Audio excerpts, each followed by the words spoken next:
Doctor, you've gotten up before dawn, as is your habit. The thin line of light on the horizon can be seen through the curtains in your window in this house that you have been renting temporarily in Corsiva for the time being.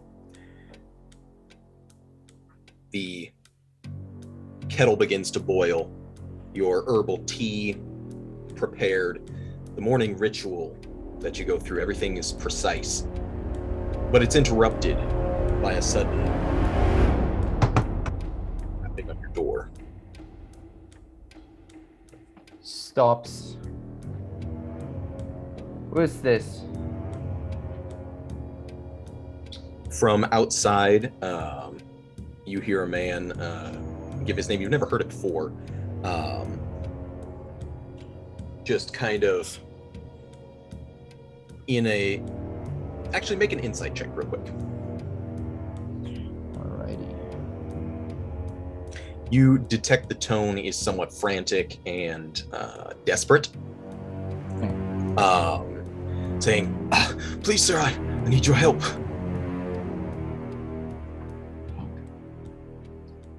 One moment.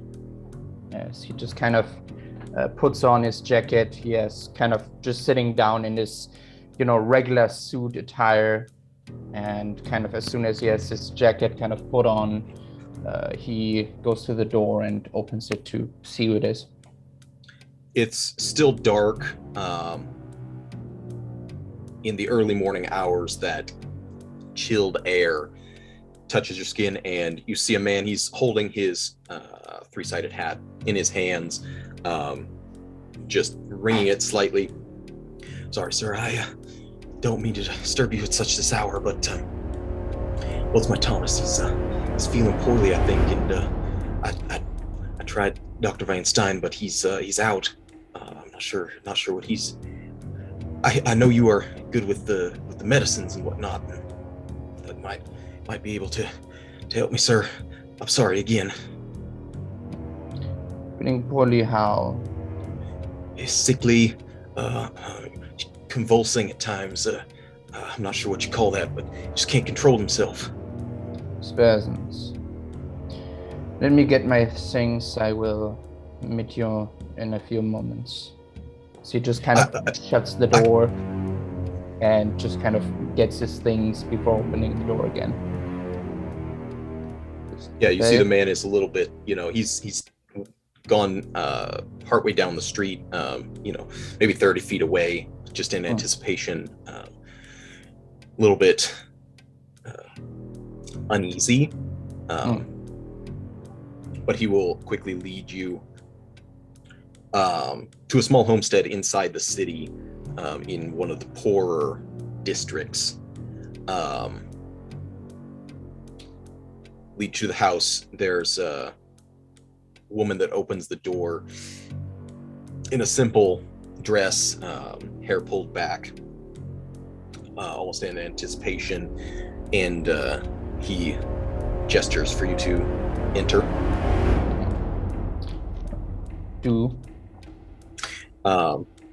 It's a very simple house, simple furnishings. Smell of coffee is in the air, and he leads you around a corner. He's like, this is my Thomas. When I learn to do my accent right and not waver so much. And he gestures. You see a small pallet on the floor just outside the kitchen, and he gestures to a Stensian shepherd. It's a dog. I just kind of look at the dog for a moment. Is this supposed to be a joke? No, sir. It's quite serious. I don't know. He shakes. He can't eat. Can't keep anything down. You do know. Like I said, I'd have gone to Dr. Van Stein, but can't find him. Do knows that my expertise is not animals. Well, I mean, I don't know for medicine much, but anything you can do, sir, we'll pay you. It's anything we can. Let's see what I can do. As he just kind of, bends down to kind of see what he can glean from looking over the dog. If you notice any symptoms of any telltale signs of sickness or anything else. You can see the animal is very gaunt. There's like flecks of foam at the edges of the mouth. It's breathing very heavily, laying on this little pallet of blankets and straw. And go ahead and make a medicine check. It doesn't take long for you to determine there is some kind of poison in this animal's system. It's gotten into something, either been, you would suspect not likely injected, more likely an ingested poison.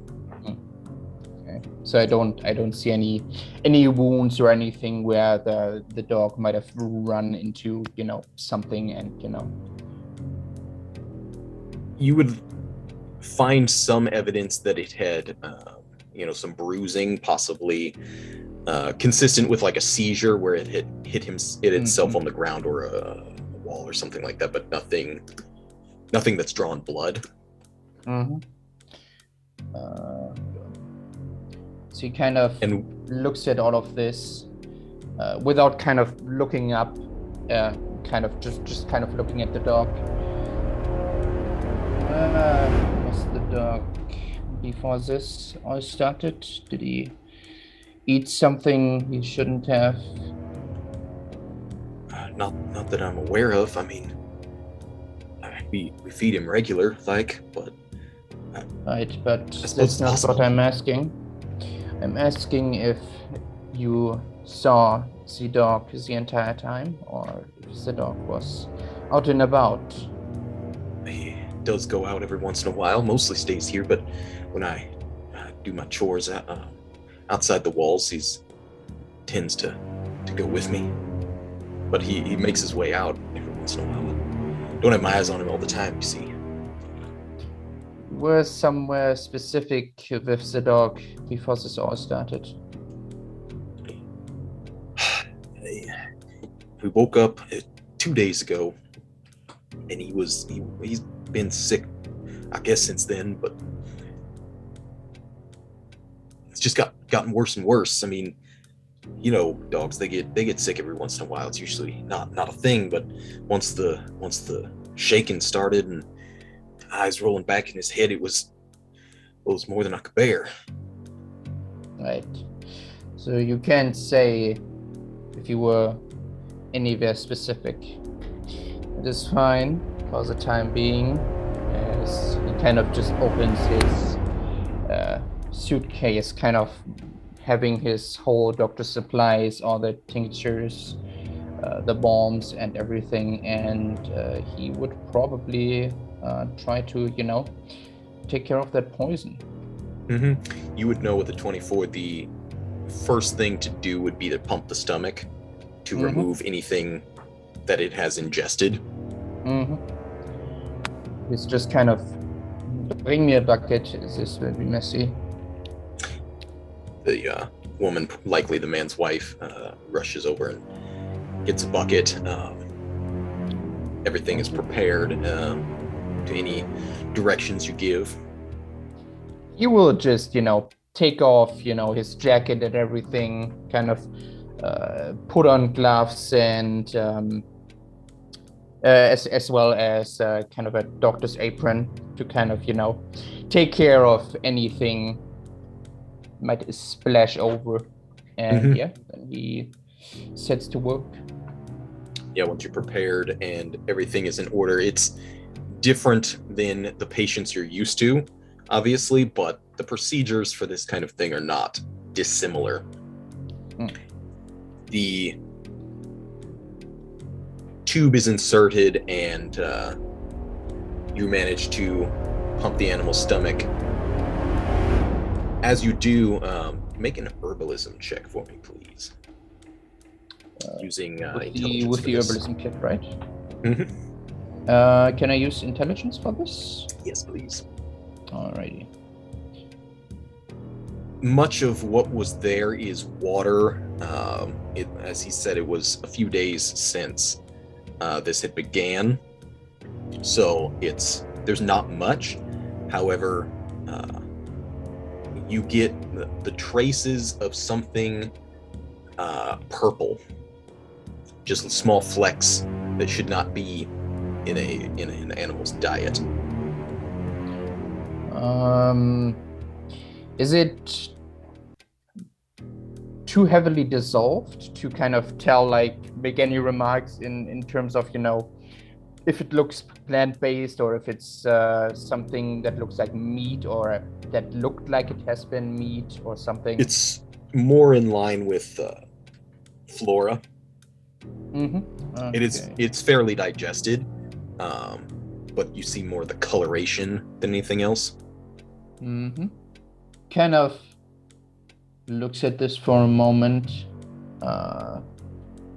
Once more, not really interacting much, or pretty much disregarding the two people in the room, kind of just briefly addressing them.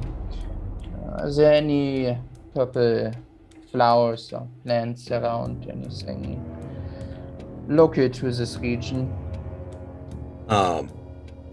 The husband and wife give each other kind of a glance, and the woman will go to the other room and bring back a small bundle of dried flowers. They are a deep purple in color. He said, "Dog wouldn't get into this, would they? Shouldn't." And you instantly recognize the flowers as being wolfsbane. Okay. He just kind of looks at the flowers for a moment, just kind of glancing at them before turning back to the dog. Well, it seems as the dog did, so best keeps it away. These are supposed to ward away wolves and that sort of thing, right? That's what we've been told. And other things like that. I suggest putting it somewhere where the dog can't get to it. He kind of looks down. Does that mean it doesn't work? Well, works on a dog. I'm pretty sure it will work on a wolf.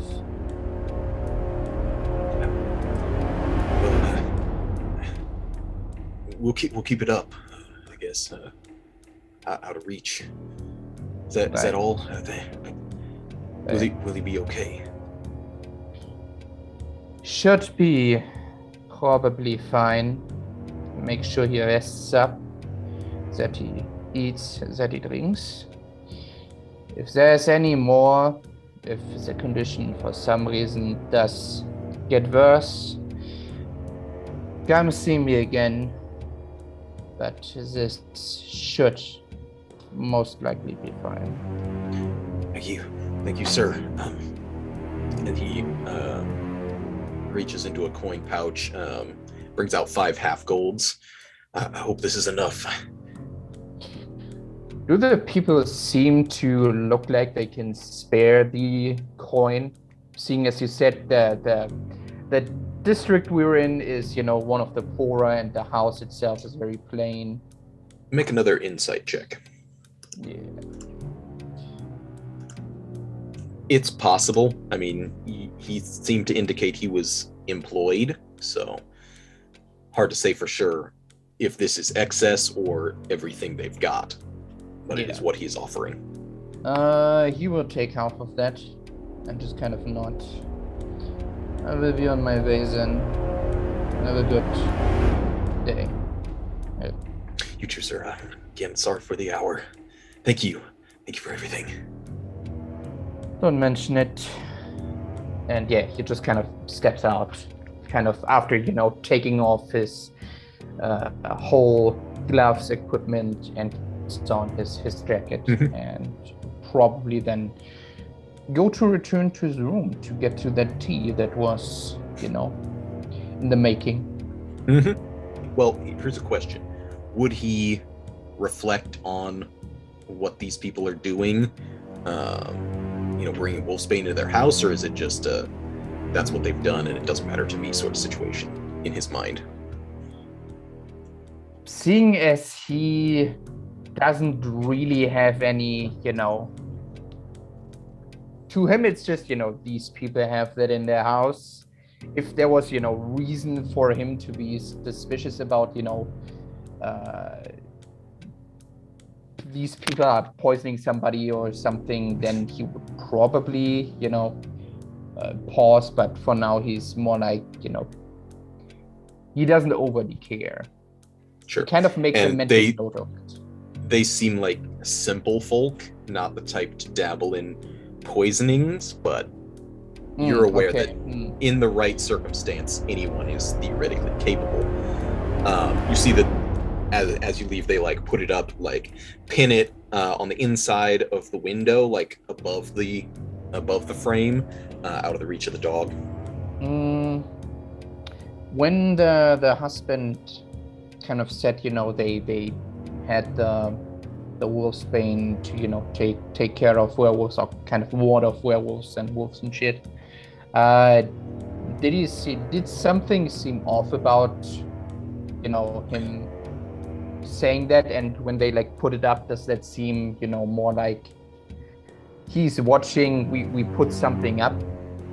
Well, he didn't specifically use the term werewolves. He said wolves and other sorts.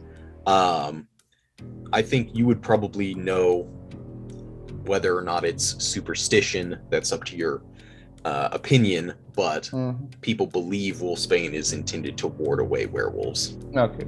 Is a connection you make. Yeah, okay. Yeah, then he... But then again, you're also in Stinzia, and the entire time you've been here and everything you know about it, there are no werewolves. They're not supposed to be. Yeah, he just makes a mental note of it then, and just kind of goes on and, goes along with his day. The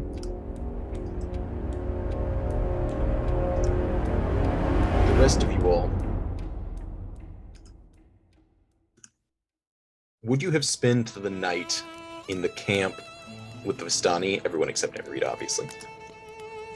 Or would you have made your way back into town eventually, to the Frowning's Wrath and rooms that you've paid for? I'd love to sleep here. What do you guys think? I know we had some plans to maybe take out. I'm not really up for it, to be honest. That took a lot out of me. I'll be honest, I'd rather be there in case anything else happens. I'd rather not draw any unnecessary attention to ourselves. I'd rather be somewhere people know we are. You're actually making a point. Sure, we'll walk back. Me too. Find Acrio. Right here. Didn't you run Acrio up? returns from his patrol around the Okay. edges of the camp. We're going back into town. No funny business happening anymore. I go around and take way too long, like thanking everyone, having like this, like you're with your mom at a shop and she finds a friend. That's what it's like. So he thanks everyone, kisses some people on the cheek, and then eventually breaks off. Kisses somebody, a couple people on the lips, but we won't talk Oh about yeah, that. for sure, if they're into it.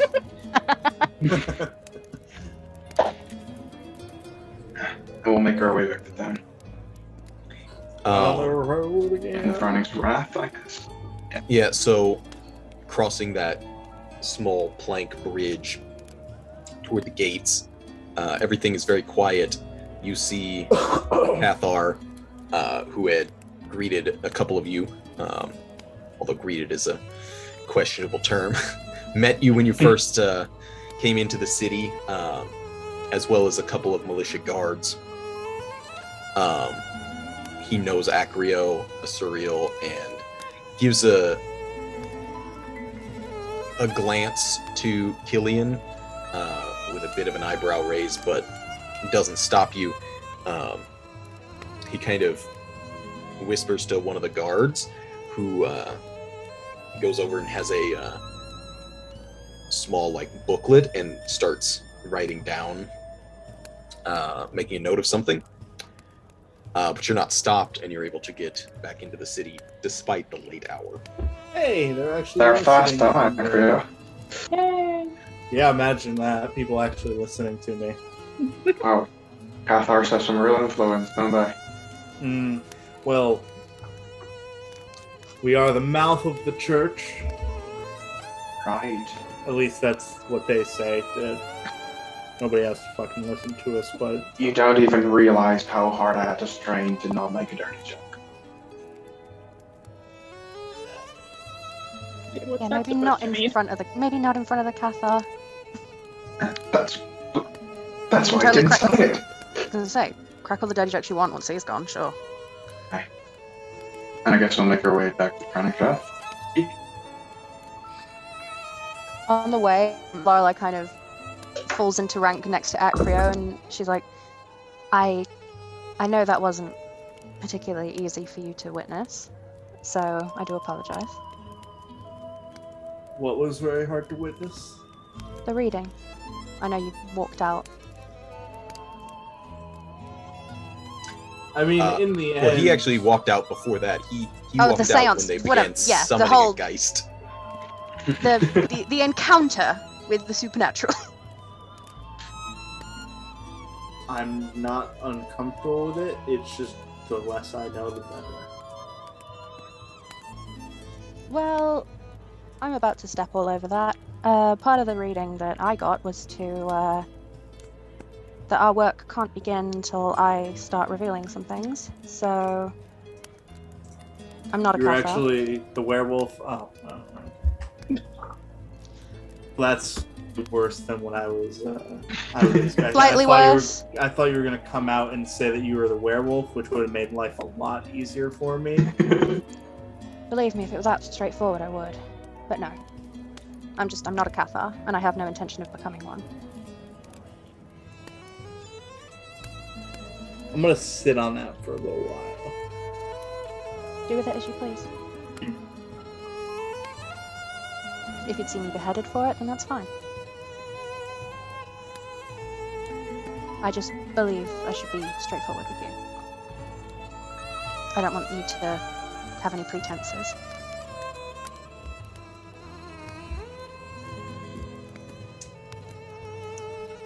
So you're trying to be executed. I'm not trying, but I'm not resisting if that's where it's going to go. Just know that my magic is angelic in nature. It's not evil.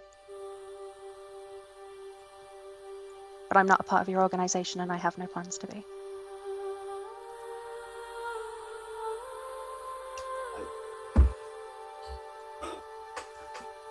I literally don't know what to do with this information right now that you dumped onto my lap, but just stop saying things. I'd really appreciate that.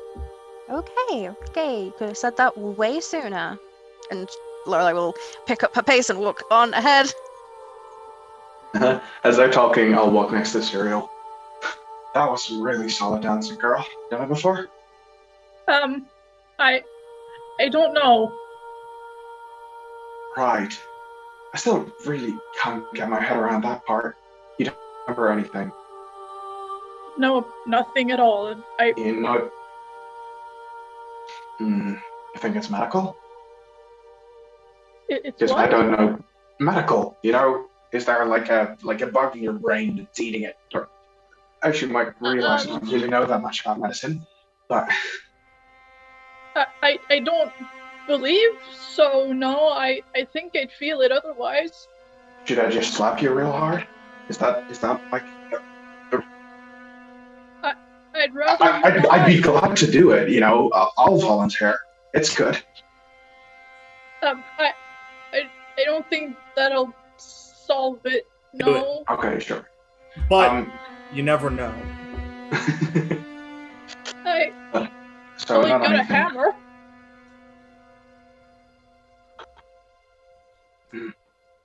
Or that's really weird. I can't get my. And he kind of like turns inward for a second, and you see like a rare frown on his face. We're talking about memory. And then he smiles again. Did Asuriel see that, or? Yeah. Is He's not hiding it. Are you okay? Define okay. Because I'm really glad I met some family, and I'm in a good mood. But in the general sense of being alive, I'm not really okay now. Oh, why? What's wrong then in the general sense of being alive? You know, I normally use this situation to sort of trade stories and then not tell you mine, so I only have to hear yours, but you don't remember any of it. So that doesn't seem like a great deal, so I won't tell you about my past just yet. How about that, eh? All right, it's okay. Just, you can talk when you feel like it. Sure. I'll always feel like talking. And he just starts going off into a story about something else entirely, about how he almost had to kill a person one time because they insulted his family. She like listens patiently but kind of awkwardly. It's like, yes, you're talking. I don't know what to do now. It's a relief then for Asuriel when the Frowning's Wrath comes into view and you finally make it and can separate for the evening. So, question for the group. Are we sure we're not going to be on Werewolf Watch? Why are we not being on Werewolf Watch? Because sleep. You can sleep if you like. I don't think all of us have to be on watch. The Frowning's Wrath is pretty central, right, Jake? It's more toward the eastern side of the city. I mean, it's on a fairly trafficked road. But Corsiva's one of the larger townships in Stinzia, so obviously you couldn't see everything from where you're at. Maybe from the cathedral, being up stationed on a hill. If you were in like the bell tower or something, you could get a look of the whole city, but that would be obviously a very bird's eye view, not very intimate. All right. That's for tonight. Keep a watch here. Switch off sleeping. See if we see anything suspicious. If nothing pops up, if no one is killed during the night, or nothing happens, let's crank it up tomorrow. We'll go sit up there or something. You think you could get access to the cathedral, Acrio? I'm fairly certain I have access to the cathedral. That's good. But to each person's property is their own privacy, and there's always the chance they don't like people. They're friendly. They'll let me in. Most of them are. You seem to be. That's good. All right. I'm off to bed. Yeah. Who's taking first? I'll take the first. I want to make sure Amrita makes it home safely, and I have some things I need to do. All right. Is there like a street lamp nearby or anything? There would be, so they don't really have, well, I guess they would have more like, similar to a street lamp, but it's just covered torches that burn at intervals along the street. Not exactly gaslight, but kept burning through at least the early hours of the morning. Okay, can I grab my mirror and see if the light reflects relatively well off it? Sure. And it probably would. I mean, if you're trying to like use it as a signal, someone would kind of have to be looking for it. But if they knew what they were looking for, you could use it that way. Sure. We'll sleep light. If discretion is needed when you spot something, use this to sign. I think my room is dark, hopefully. Not really good with directions. hand it over. Vistani are more wanderers than they are Yeah. direction followers. Good night. Okay. Good night. So Blue Cloak's Acrio. got first. Who's got second and third? Whenever she wakes up, I guess. I'll lay the choice with you. No one else wants to take a watch. Oh, yeah, Fine. there's only, right now, Asuriel, can you take third? I can do that, yeah. Alright, I'll take second. Bless the angels. You're all wonderful. Again, good night. Don't worry, I'll make sure to wake you up. Just to ask you how you're doing. Probably awful by that point. Yeah. Alright. Off to sleep. Yeah. Go to your rooms. Pay extra. No, I'll say these are paid up for now. I have no money. No money. Yeah, you would have paid for a room already. Amrita. Evening comes with cold sweats for you. Even as the sun was just going down, you felt the draw of the full moon. Now, your particular condition and the procedures and rituals that you have experienced under your mentor's care, if you could call it that, allow you to, unlike most of your kind, prevent and suppress the transformation even during the full moon. But it is arduous. You feel sick. You feel instinct drawing on you, and it takes everything in your power to force the beast to remain within. No, she would have already been back at the inn and basically gone to her room, probably just dealing with it. But like she feels like a sting to her side and everything, and she thinks for like a few minutes, given the late hour, and no one is like back. It's kind of fine because she doesn't want to really encounter anybody, but she just kind of thinks for a moment. I don't know if her food would have come up by now, but she probably would have just kind of, if it does, she like just kind of opens her door, not wanting to stay in, and like kind of thinks of visiting Dr. Van Stein.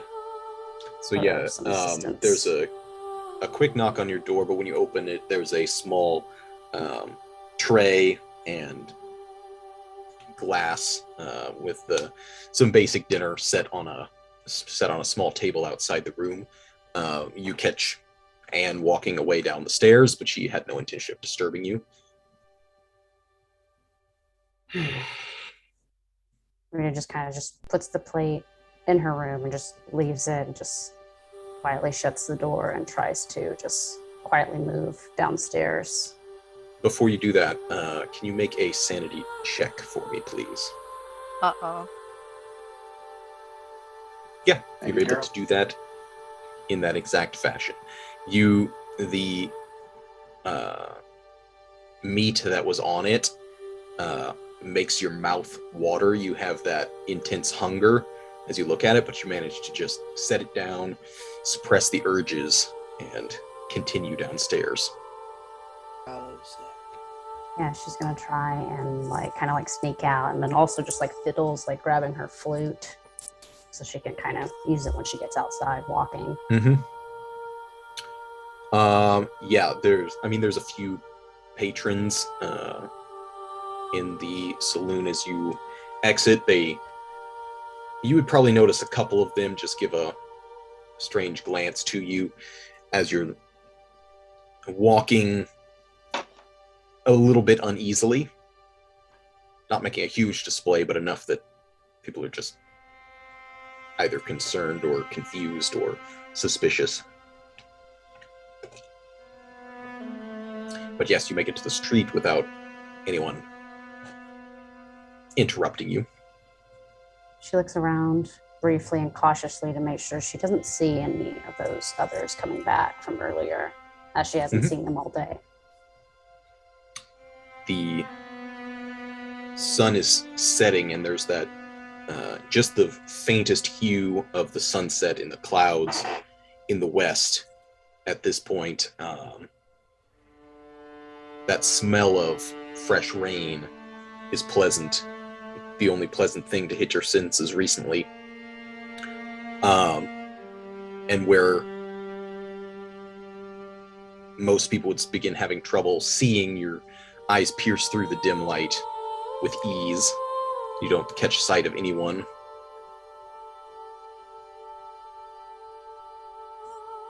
With that, she continues to walk, and she pulls out her flute. She waits till she's a distance away, just kind of playing the melody, the songs, thinking of the lyrics mentally in her head. Even at the end of the day, if there was darkness and decay, there will surely always be some kind of light. Something along those lines is what she can remember, as she's just kind of playing this melody on her flute, focused on it to calm her nerves. And your hands are not shaking exactly, but you have to force them to remain the way you want them to. You can feel beneath your nails something itching to get out. Make a performance check to determine how well you can control your ability to play. It's adequate enough to suppress the beast that you feel clawing at the back of your skull. It would not be considered a beautiful tune in any audience's ear, but to you it's soothing.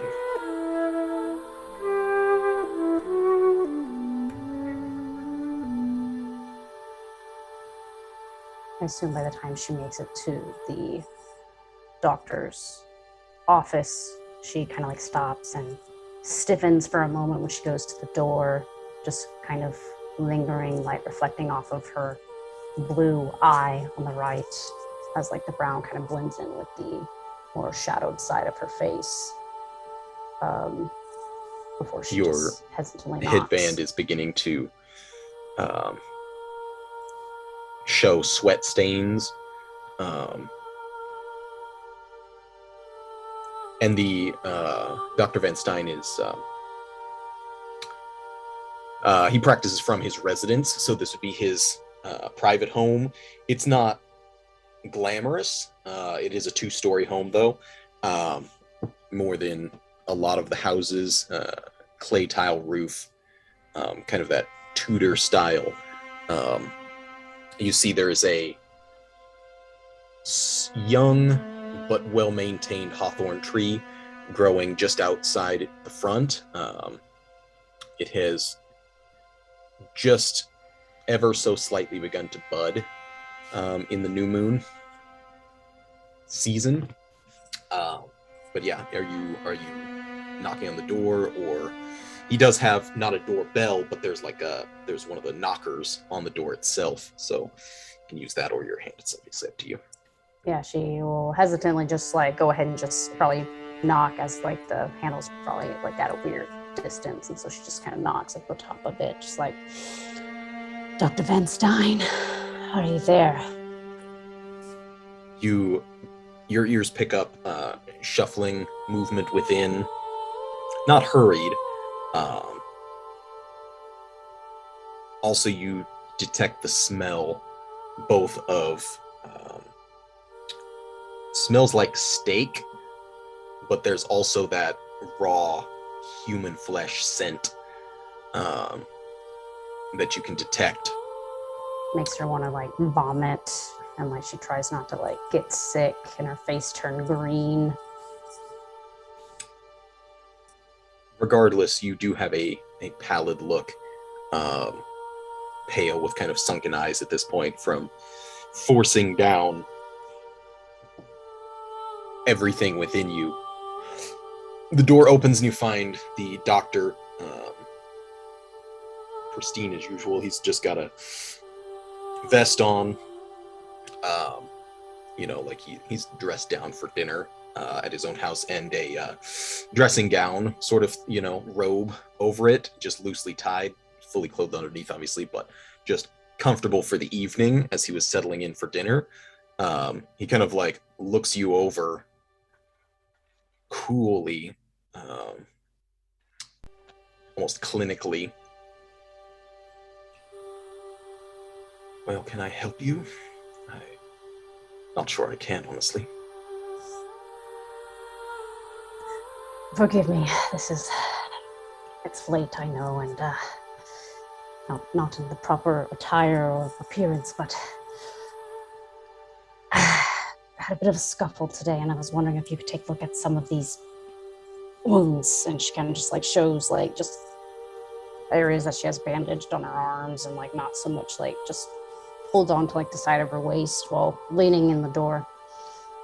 But I can come back in the morning if now's a bad time.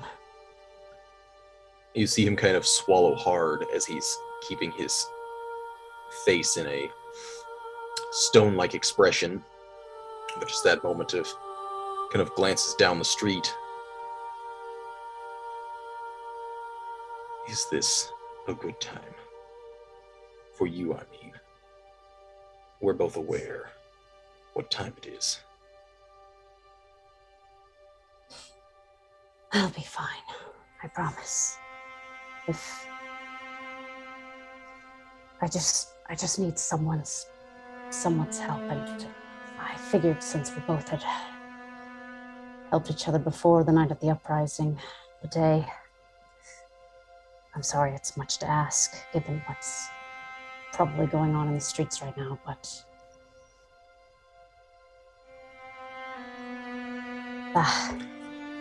Your word is good enough for me. And he will somewhat hesitantly step back and gesture for you to come inside.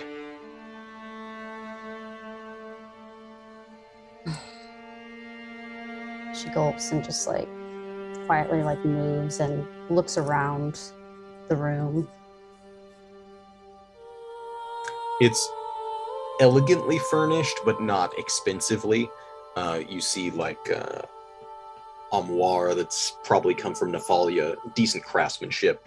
And just as a note, when you approached the door, just above the knocker, there was a small mirror, which you're accustomed to seeing on most homesteads in Stinzia. So yeah, you would have seen in your reflection the way you look, which is not your best. But yeah, he will lead you to a sitting room. Give me a moment while I gather my things. Yeah, take your time. I'm in no hurry. No, I shouldn't think so. And he will collect up his medical supplies and remove your bandages that you have applied yourself. Taking a look, there's not an excessive amount of cuts or abrasions on you physically. The ashen forms and the smoke-like entity that you would encounter didn't leave that many exterior wounds on you. But you're still, whenever you cough, you do have a bit of blood that comes up with it. And you're more bruised than anything else. But he will tend to that with a, simple medical salves and that sort of thing. You'll pardon my curiosity, but given your situation, wouldn't it be prudent to spend the night outside of civilization?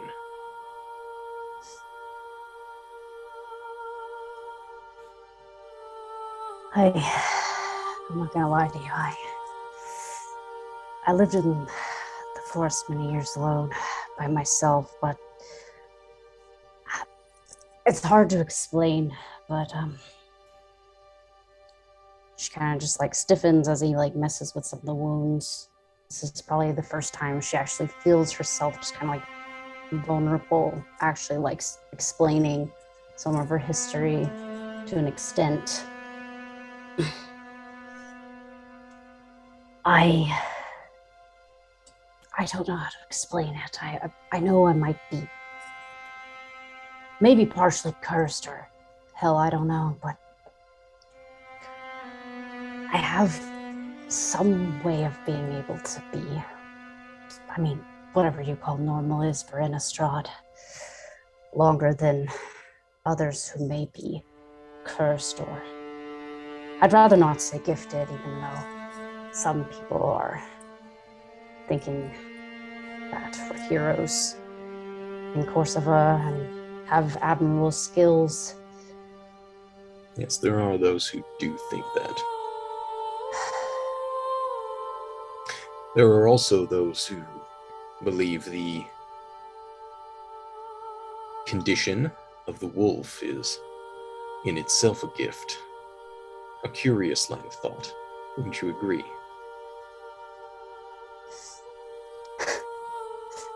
I guess. I don't know about all that, but I don't even actually know how I came to be this way.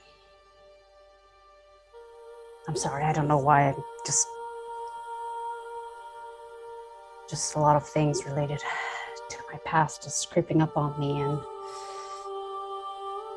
other events have happened, you know, with departure of colleagues, and I don't know.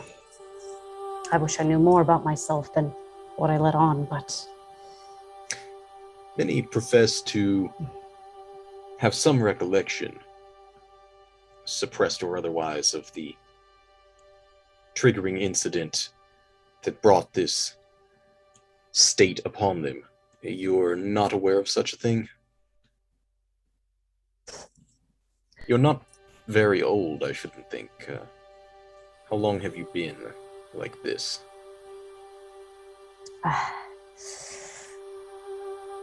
I'm only of the age of 22 years, but I didn't find out I was my parents from the city of Lamholt. They were not my biological family. Who was? And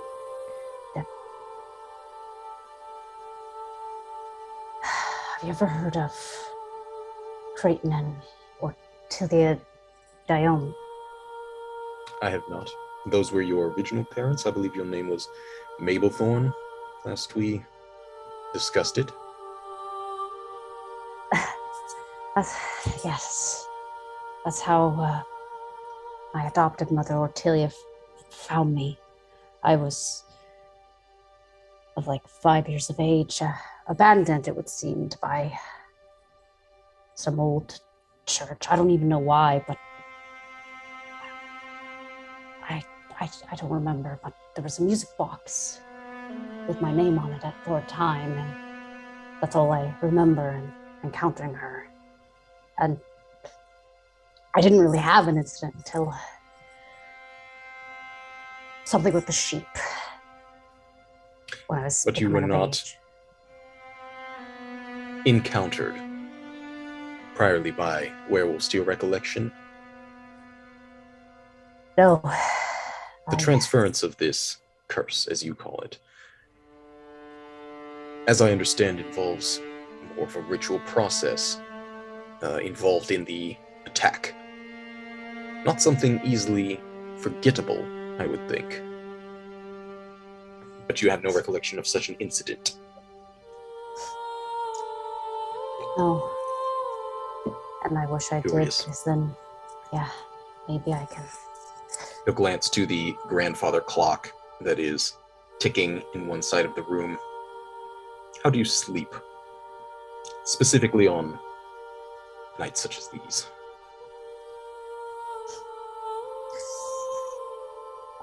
I'll admit I used to sleep soundly when I stayed with a friend of mine before he went away to Silburn. I was trying to go there, but something happened when coming to and from Corsica, and the whole situation went beyond. And I feel like my sleep has become restless than it once before was. I have no comfort or really anyone I can feel I can trust to that full extent, but I feel like I keep having this pulling at the back of my mind, trying to take me somewhere, but I don't know if it's good or bad, and I just...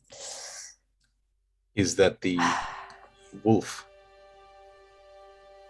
Or something else? Sometimes I wish that maybe it was just the wolf, but at this point I don't know anymore.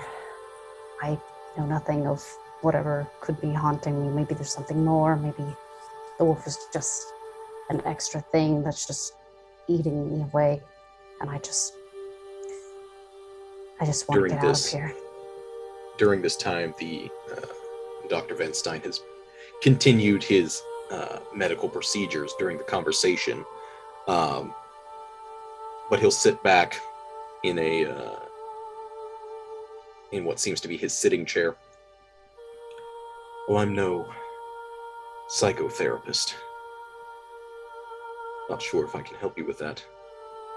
Then again, I suppose.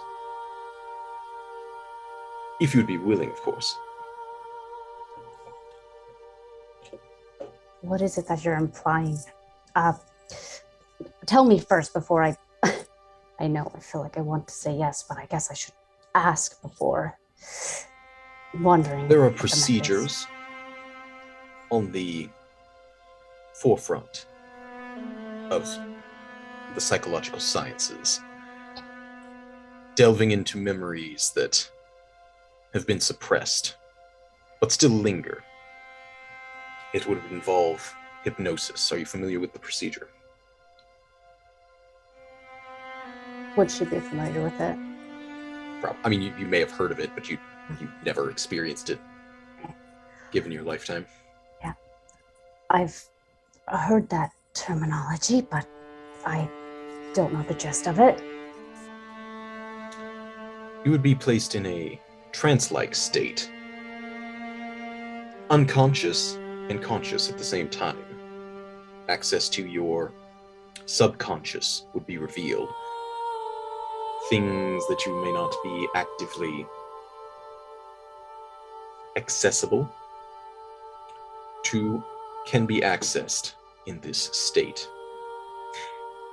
The issue, of course, is I am, as I said, no psychotherapist. I would have to consult. Your overall condition would be kept private, of course, client and patient.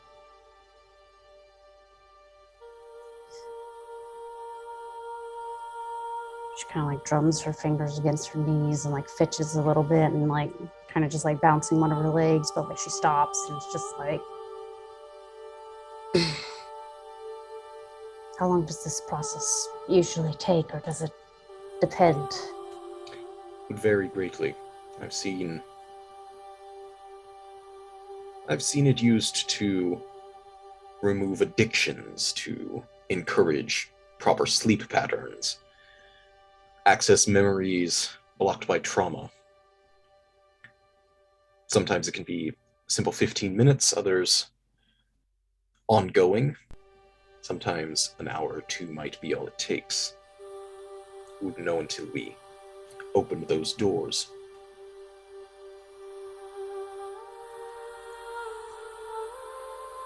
One more question. In addition to bringing up old memories, is it possible to suppress older recent ones? There are those who wish to forget, and I have seen it used in a similar way. experiences that mar one's existence in the waking hours. I can see what we can do.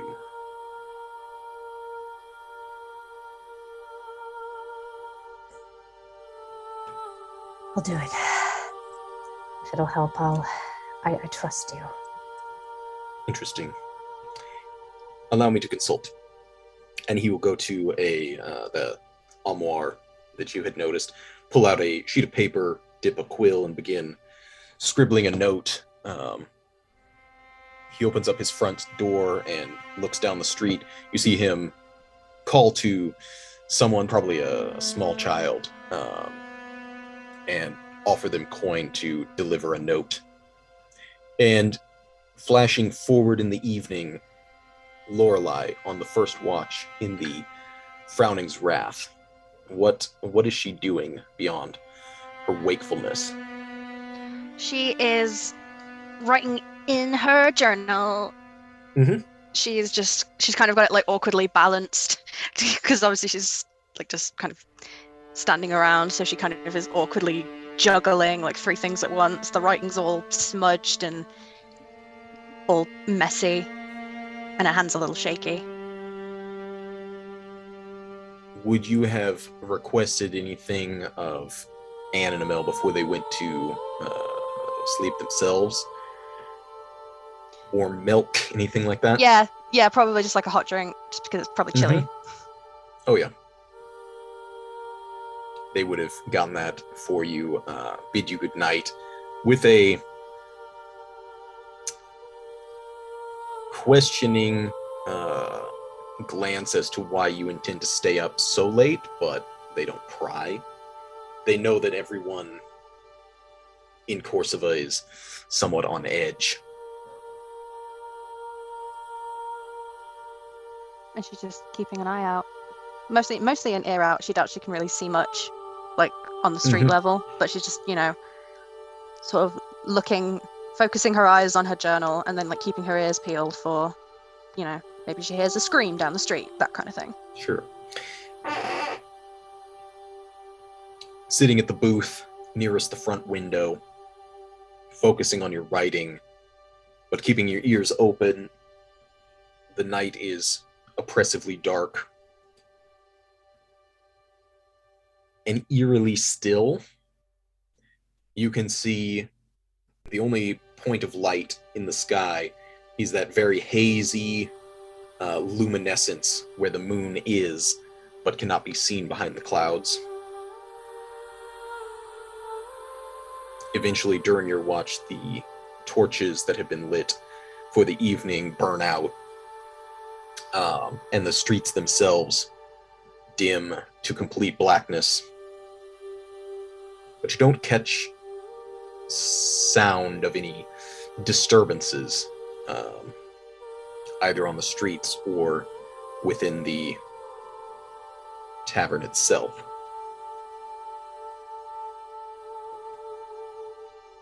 I didn't expect that we'd ever get this far. But at the same time, I hoped we'd get further than this. We don't have any answers. We don't have any leads. And I can barely trust the people I'm around. I don't hate them for it, but I can't trust them. I wonder if Amrita's okay. I haven't seen her at all. I just hope she's alright. I need to make sure I find her. I can't let her go without saying goodbye. She can't leave me stuck here. Once she's finished writing the particular entry that she is writing, she actually carefully rips it out of the book, to keep it separate. And then sort of folds it, closes the book, sort of leans back, just kind of pauses and just sort of whiles the time away, as she has done many times before. evening watch, such as it is, just milling about the Frowning's wrath, is uninterrupted. And eventually you look up at the small clock on the wall, ticking away into the early morning hours, and you realize that it is an appropriate time to wake Acrio. She'll sort of just rub at her eyes with the heel of her hand and go and find wherever it was that he was staying. Mm-hmm. Yeah, you would know which room this is. Yeah, she doesn't knock very loud, but like loudly enough. Acrio is is Acrio a fairly heavy sleeper, or has his experiences recently traveling caused him to keep an ear open even as he attempts to sleep? Most of his childhood would leave him as a pretty light sleeper. Like being alone in a place, usually you gotta be listening out for shit. Sure. So you're awoken by a fairly timid knock at the door. Yeah. He'll get up, kind of go for the armor. Oh, wait, no. And then just kind of leave the hammer. He kind of grabs it, takes it with him to the door, and then sets it down to the side of the door, just in case. You never know. Yeah. As the door's opened, Lorelei, you see, you haven't really seen Acrio without the hammer, other than the time Asuriel had to carry it, but it's interesting because as he sets it down, it sets on the pommel, but it doesn't lean against the wall. It seems to sit in place, standing up, balanced perfectly, as all things should be. That's all things I was just about to say that. But yes, just next to the door, but it sits there. There's a shimmer of almost like a white gold flame that goes across the stonework and the bronze of the hammer, still with that blue crystal piece, with bronze working around it that hovers on the top of it. But yeah, Acrio opens the door, and I didn't hear before anything. you say anything, I was thinking about it for a while, and kind of had a feeling you weren't a Cathar, so it wasn't a huge surprise when you told me, because I wasn't exactly taught to rip my hand open when I cast the magic bestowed to me by the angels. It came through trial and error. Yeah. I'm not going to execute you, or shackle you, or whatever you think you've done to deserve divine punishment. I mean, it's not happening. The blessings of the angels aren't just handed out to anyone.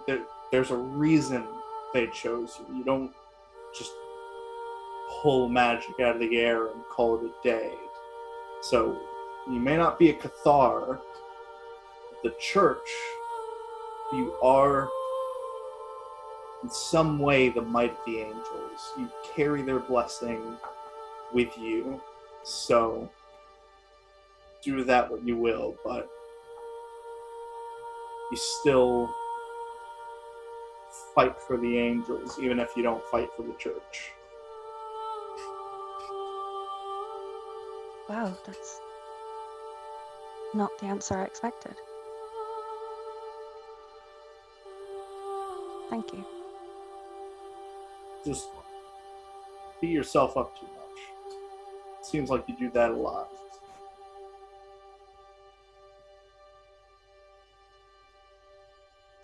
Wow, I didn't hear or really see anything. It's quite quiet, but stay vigilant all the same.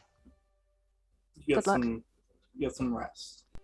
He'll grab his hammer, shimmy on over, put his armor on, shimmy on outside. which is a 10-minute or longer process. Wakes up everyone. It's like drops his armor plate. It's just Lorelei's room's like on the other side, and she can just hear clink, clink, clink. Acrio. The struggles of being heavily armored. Knocks on Cillian. Cillian. Wow, even I fucked that up, and I thought I had his name down. This happened last session too. You were like, Cillian's just more Italian. Yeah. Cillian, what are you doing? Hey, Tony. Cillian, I'll knock on his door and I'll be like, you sleeping well in there? Yeah. You sleeping well in there? You made your promise come true, didn't you? You're so loud. You're Awesome. so loud. And he slaps on the door a couple more times. You sleep well, and then he walks off to with a metal gauntlet on the door. Yeah. Cillian just has to turn over and put a pillow over his head. Yeah, You're gonna get noise complaints. What the fuck were you guys doing last night? Heard a lot of banging. It sounded metal. It's weird. But yeah, Acrio. That's just how Acrio does it. Does he take up a post in the inn, or does he wander the streets more? More of a wander. Like, just he's looking for people. Like, if there was somebody at night, they wouldn't avoid him. He's kind of looking for the people that kind of try to stay out of his vision, if there even is anyone. Mm-hmm. What are you using for a source of light? Considering it's like 2 a.m. and there are no stars. I have a hooded lantern, so I'll be using that. Mm-hmm. Sure. So before you exit the Frowning's Wrath, you open up this lantern, fill it with the whale oil, spark a match, and is that something that can be carried while my shield's attached to my arm? Yes, but not while you're carrying your weapon either. So it's shield, lantern, hammer nearby. Okay, then shield on back, lantern in hand. Sure. Wait, no, because it's an action. No, I'll have my weapon at my side with the lantern, so I can just drop the lantern, grab the hammer. Sure. Yeah, equipping a shield takes a little more than just... Yeah. It's there now. You gotta physically strap it to your arm. So yeah, if you're prepared in that way, make a perception check as you stroll the streets. I was hoping that this would be simple, easy. It's a dog or it's a werewolf being reckless within town. We wrangle it up, bring it to the church, call it a day. But it turns out that werewolves are people and people are smart. So it's hiding from us. Isn't really showing itself. We're running out of leads. This captain is suspicious as all hell. Nobody wants to wrap up a case that quickly, but I guess he just wants to call it over and done with. Fight didn't go so great. Everybody's a little,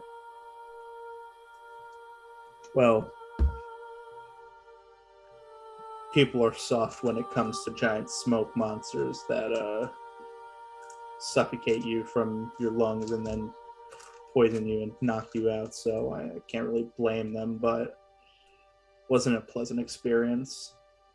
Don't know why it happened, but it did.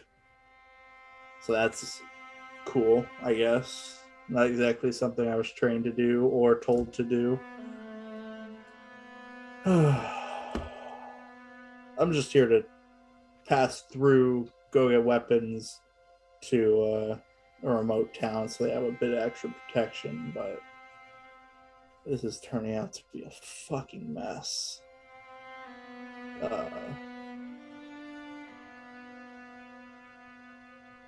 Vistani, they can be doing whatever they're doing. I don't know about the details of what they do, and I don't want to know. And based on what Cillian's saying, I probably shouldn't know. So I'll leave it at that and try not to butt in too much. But besides that, everything's not on fire yet. I'm not dead, so that's always a plus. Hopefully I'll be leaving in the next couple days, but who knows? As you're having that thought, you hear a scratching sound in the distance. Kind of half dim the lantern because they have a hoodie thing, and then slowly approach. So it's quite a ways off, and as you get closer, dimming the light, dropping the hood on this lantern, you hear it again, and it's like a scuffling, scratching, and it's coming from the walls. Yeah. You hear a set of bins get knocked over in an alleyway, and you instinctively turn, whipping that direction, and you see a raccoon, feral-looking alley cat that has been scrounging through the refuse. Cat. Feral it just looking. Glares at you, the dim light of your lantern kind of reflecting in its eyes before it darts into the alley. Ah, god damn it. Thought this was an opportunity to have a cute cat pet. I feel betrayed. Was he a chonker, Jake? It's pretty Heckin' gaunt. chunker. It'll be I'd a imagine it chonker has once, its like ribs protruding, if anything else. It's like a feral Fine stray. boy. Like once Acrio gets to it, there'll be a fine chunker. Just like Acrio Yes. in his armor. He'll armor the No, cat. Acrio is, oh lord, he coming. Oh Yeah. lord. That's the way he's introduced in like a Borderlands intro. Yeah. If you, I assume, continue toward the exterior wall Yeah. to investigate, make an investigation check as you search the origin of the original sound. I'm not great at that. Average. So you can't be entirely sure because the walls are very weathered. There's stone and wood in their construction, some reinforced areas where timber has been used to keep stone from crumbling away. But bringing your lantern to it and kind of running one of your gauntlet fingers along the woodwork, you're fairly certain you can detect claw marks.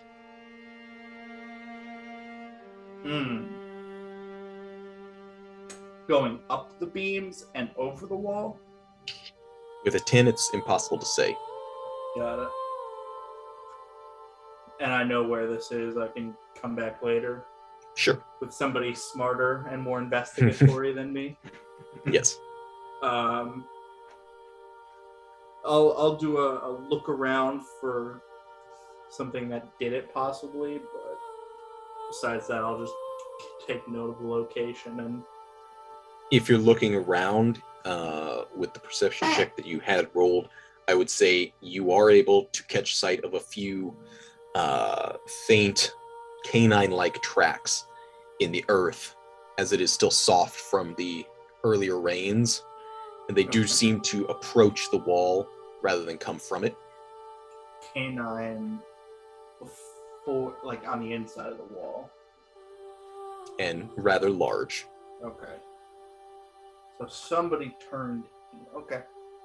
I don't think I'm smart enough to follow these tracks very well, but I'll try and grab people at first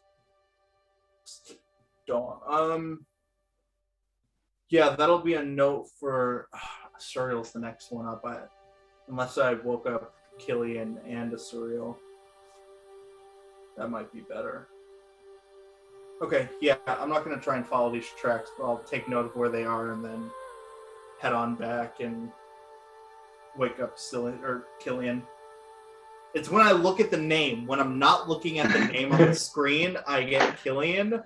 But then as soon as I look at the C and the Ilian, I'm like, oh yeah, Cillian. So I'll go back. I'll wake up Cillian and Asuriel, tell them what happened, say that probably better for 2 people than just one. Suck it up. You got your beauty sleep in. I know you're right, but I still hate you. I'm sure you'll be fine. Yeah, sure. More than fine. You want us to check it out? Yeah. Or just do our own? If you can, see if you can find anything more. I didn't have too much luck, but it's there. Well, it's good to know. Just maybe at least some lead. Yeah, try not to find the thing that made the tracks, but at least, I guess, elaborate on what I found. Maybe it's a little, you can find a little more comprehensive evidence. I mean, if we do, this girl here could just summon a beam out of the sky again and fucking kill everything. Yeah. Not currently. I'm a little out of juice. Well, there goes that of Asgard. Just don't die, and you'll be fine. Yeah, sure. Anyway, good luck. I'm going to bed. See you guys. Just be soft with your armor. Everyone in this whole hallway can hear you. Shuts the door, and immediately click, click, click. Breastplate takes the top piece off. Clang, falls to clang. the ground. Earlier in the evening, just after sundown and supper time, there is a knock on your door, Doctor.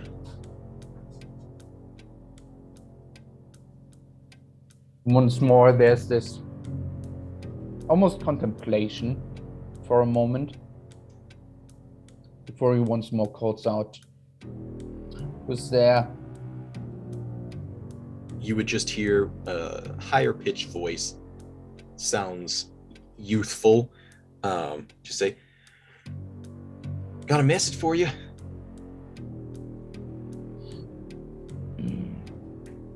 Just gets up.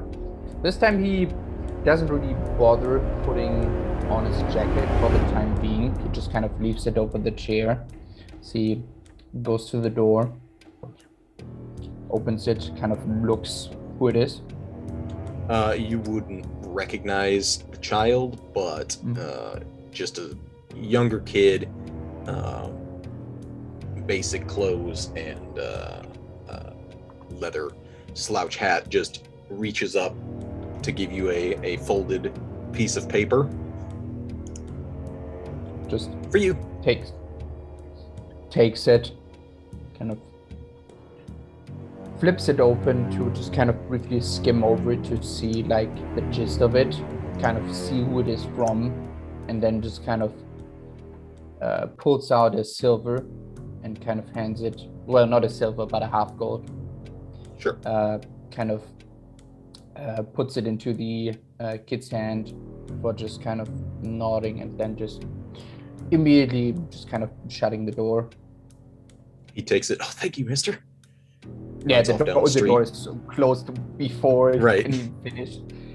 But yeah, he kind of opens the paper to look at it properly.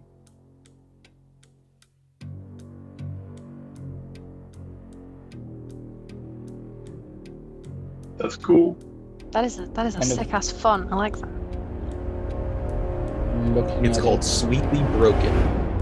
Oh! That's so Innistradian, holy Oh shit. my god, yeah. Oh, Oh. chills. I thought it looked like a doctor's handwriting. It does.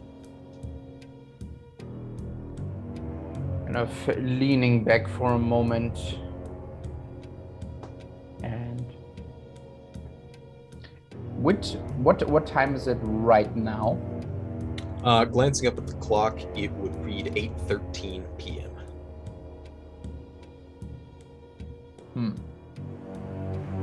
Probably finish his meal, kind of make sure to, have his supper. Everything's Before squared eventually- away. Yeah. Cutlery and that sort of thing, probably cleaned and placed in its proper position before even considering leaving the house. Yeah, pretty much. Kind of takes care of everything. And yeah, but eventually, once he's, taken care of everything, make sure that everything is neat, he does get his supplies, his bag, puts on his jacket, and yeah, he moves towards the colleague's house. Dr. Engel, you make your way through the darkened streets lit with these burning torches. You are aware of where Dr. Van Stein makes his residence. You've been here long enough to observe some of the goings-on, notable people. Here's a question I have. During the insurrection, when Jan, the former burgomaster, was ousted, what part, if any, did the doctor play that evening? He would have probably helped people that are injured. He said, if something happens, I don't know, you get stabbed or something, and you don't immediately die, then come, I'll see what I can do.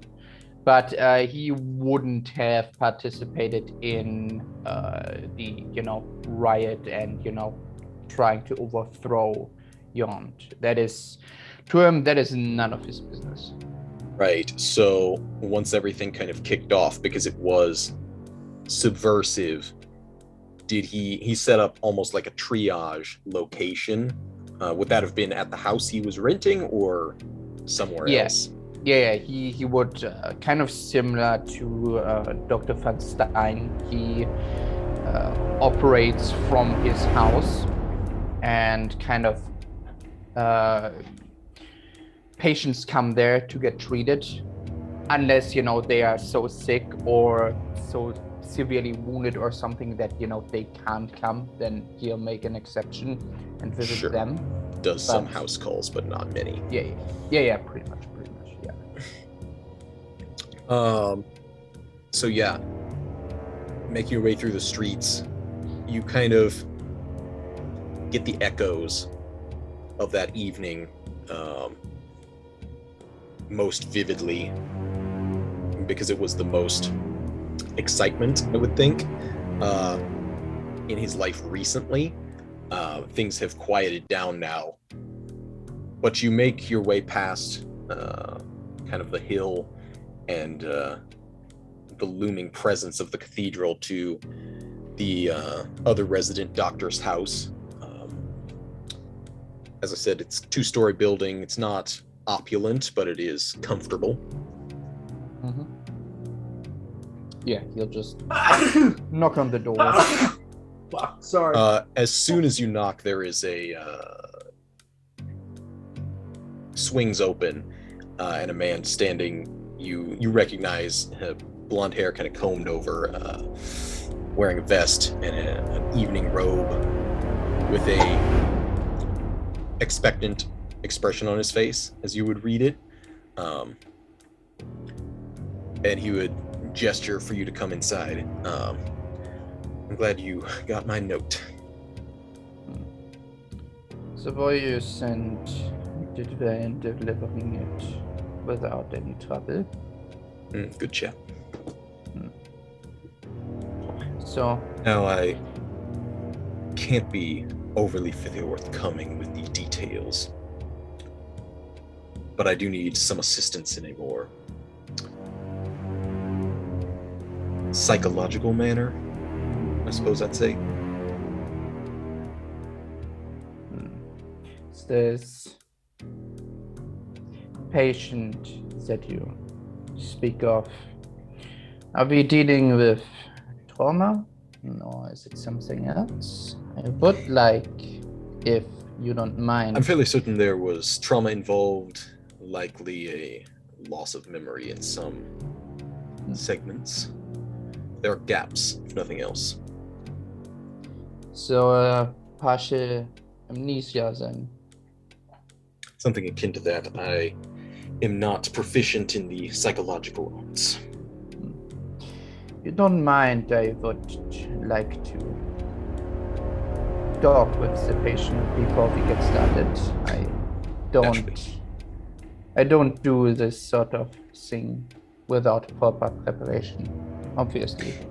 I can only imagine there are those of us who dabble in the borders of what is scientifically acceptable, and understand that's time-consuming. Right. And he will gesture for you to enter the sitting room.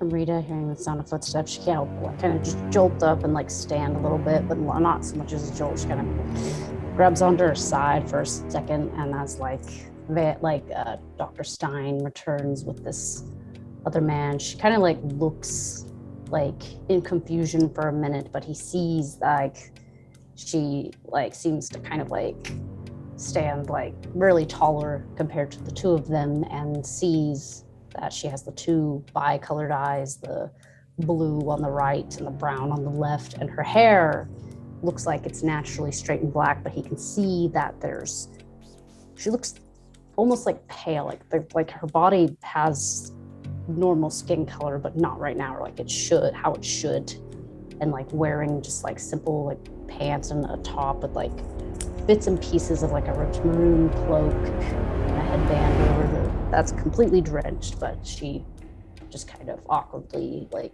stiffens, not really saying anything. Her physical state causes you to cast your mind back to the Stensian shepherd dog that you had treated only a few days prior. That same sickly, kind of gaunt appearance. Alrighty, he just kind of, makes note of all of that, and you would see man in his mid-30s, kind of rough-looking, relatively tall. He's about, you reckon, 6'2", and he has black brownish hair that is kind of slicked back or combed back, and these sharp gray eyes that seem to pierce through any onlooker or anybody he looks at, as he wears this very finely made brown, sort of greenish, they are mixed colors, suit, kind of looking at you, and he has this very, very fancy mustache, as well as a little bit of a chin beard and sideburns, as he kind of looks at you. So, I assume you are the patient. Kind of steps closer, reaching out a hand. Professor Dr. Joachim Engel, pleasure to make your acquaintance. Rita kind of like swallows really hard, but like shakily takes out like her right hand, like she's just kind of like staring at him and everything. Miss Amrita Mablethorne, sir, pleasure to meet your acquaintance. All right. Dr. Van Stein told me that you have a psychological problem, but judging from your overall appearance, you also seem Not really all that well in a physical sense. And if you don't mind, I would like to check up on that as well. As he kind of just waits kind of before, going ahead. You can see that there are fresh bandages. You catch the smell of like an herbal salve. So you would suspect that the other attending physician had done some work as well. But yeah, you can do a checkup as long as Amrita consents to that. Mm-hmm. Which is what he's waiting for, pretty much. She kind of just like stiffens, but slowly nods her head. I guess we can just take a seat, or not really sure. Right, that would be preferable. I mean, we can do the following treatment in a standing position as well. That is no problem for me, but for the physical examination, let's have you seated for now. As he kind of just basically checks on the pulse, kind of sees if she's running a fever, and kind of as he's doing that, did you eat something strange? How are you feeling? You do look, pardon me for being so blunt, but you look quite terrible. Just a bit of a scuffle earlier and some wounds. It's fine. But I passed out before I could really go attend to my wounds properly, so... Passed out, you said. For how long were you unconscious? Roughly. Maybe 2 hours.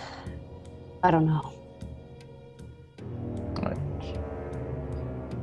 And after waking up, you didn't... No additional damage, you didn't feel the wounds sting, burn, but more than obviously. No, not that I'm aware of. I think I was just a bit in a daze is all. Right. And Stein would interject. Most of the physical ailments have been seen to. Of course, you're welcome to do your own examination. That is fine. But that's not the crux of the issue. I hope you understand. Right. That's... And as you check her pulse, temperature, that sort of thing, the basics, she does have a somewhat elevated pulse.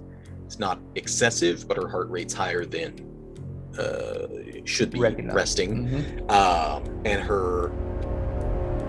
So, as you go check the forehead for temperature, she's got this bandana on, and I'm sure Amrita would direct him away from that. Yeah, she was like, sorry. It's sensitive area. Doesn't really respond to that. He doesn't really nod or anything, just proceeds to do his thing before eventually, concluding the basic. Yeah, you can kind of check behind the ears for temperature a little bit better. It's not, she feels clammy, a touch warm, but not feverish per se. Okay, yeah. Basically, he kind of sitting down, he writes everything down, makes notes before eventually turning around. So, my colleague told me that you have problems with remembering certain things. There are, as he put it, gaps in your memory. Is that correct? Or what seems to be the issue here? Yes. Why is it that you seek help? Just something happened from my childhood, I think, and I don't know what it was, but I would like to see further into it to see if it can help me sleep better at night, that is. I don't always get the best sleep, and I think sometimes maybe, whatever happened in my past is probably one of the causes of that restlessness. You tried remembering, and if you did anything happen? Did you feel strange? Did you react in any specific way? No, I've never actually even thought about remembering until now. Almost. I don't know what I'd find or if it would be good or bad. So we are dealing with possible repressed memory. Very well. Apart from these memories from your childhood, as you put it, that you can't remember, is there anything else that I would need to know about in terms of what you require?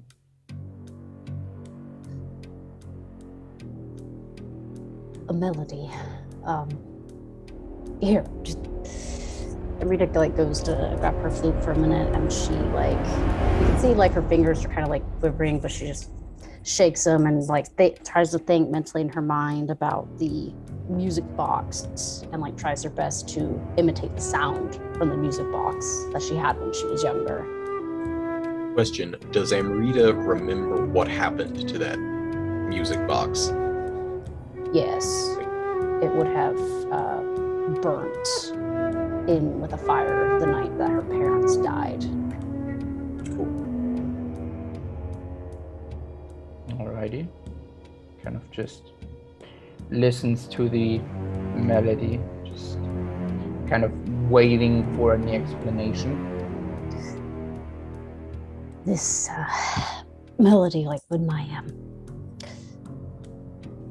just in short, when a woman found me, she found me with a music box and it had that sound. That's really all I can recall since then was myself and the music box. So maybe whoever the box came from could lead me to somewhere else, something that I don't remember. And where's this music box now? It's gone. Destroyed a long time ago by fire.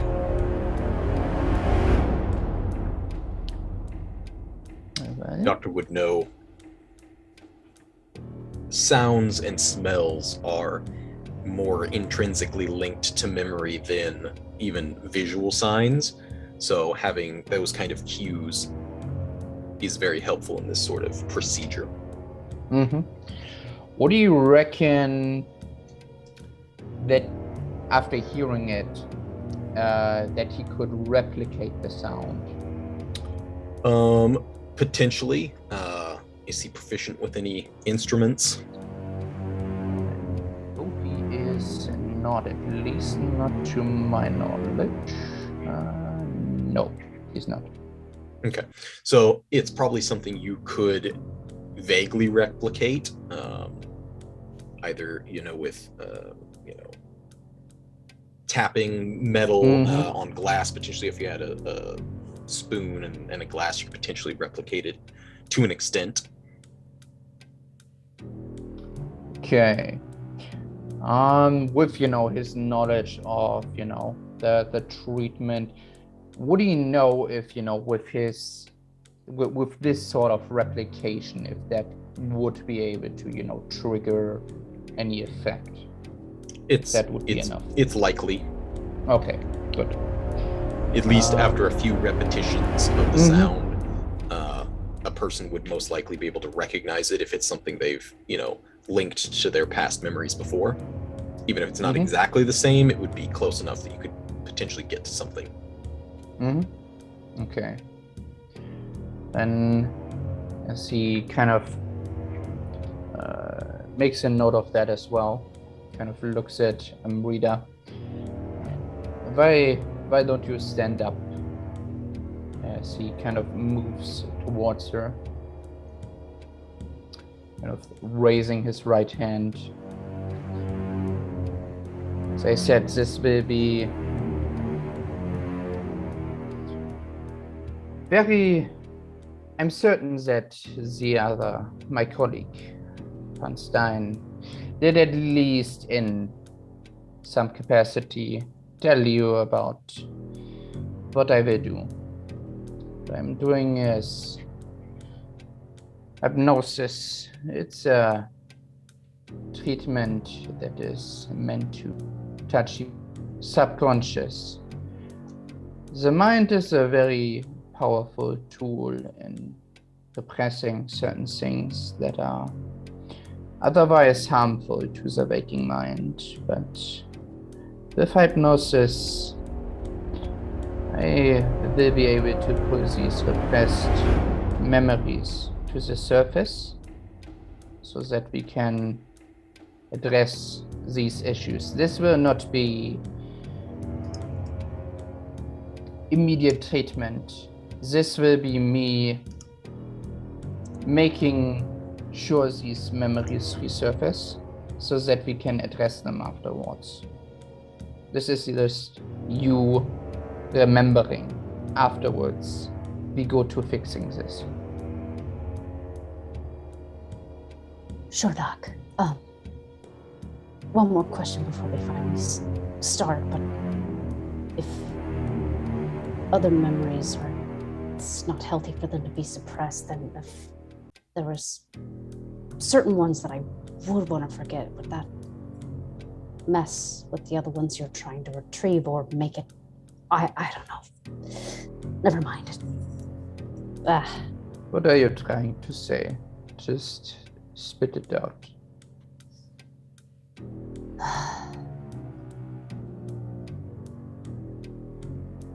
Look, I'm just trying to leave and be on my way.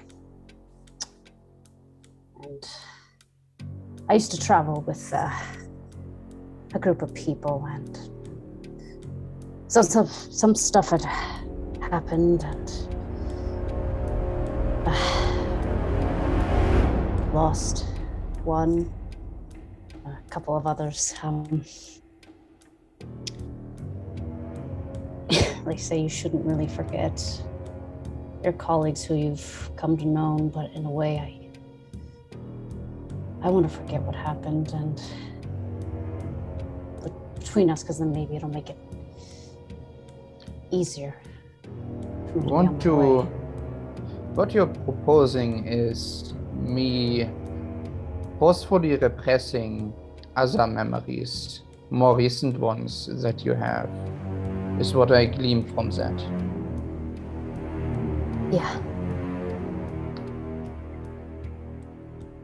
I could do that, but that would be counterproductive. I would rather suggest therapy to deal with any possible trauma or any issues that your mind created stemming from this.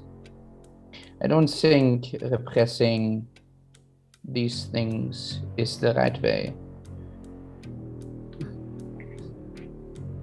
But for now, let's focus on the initial request.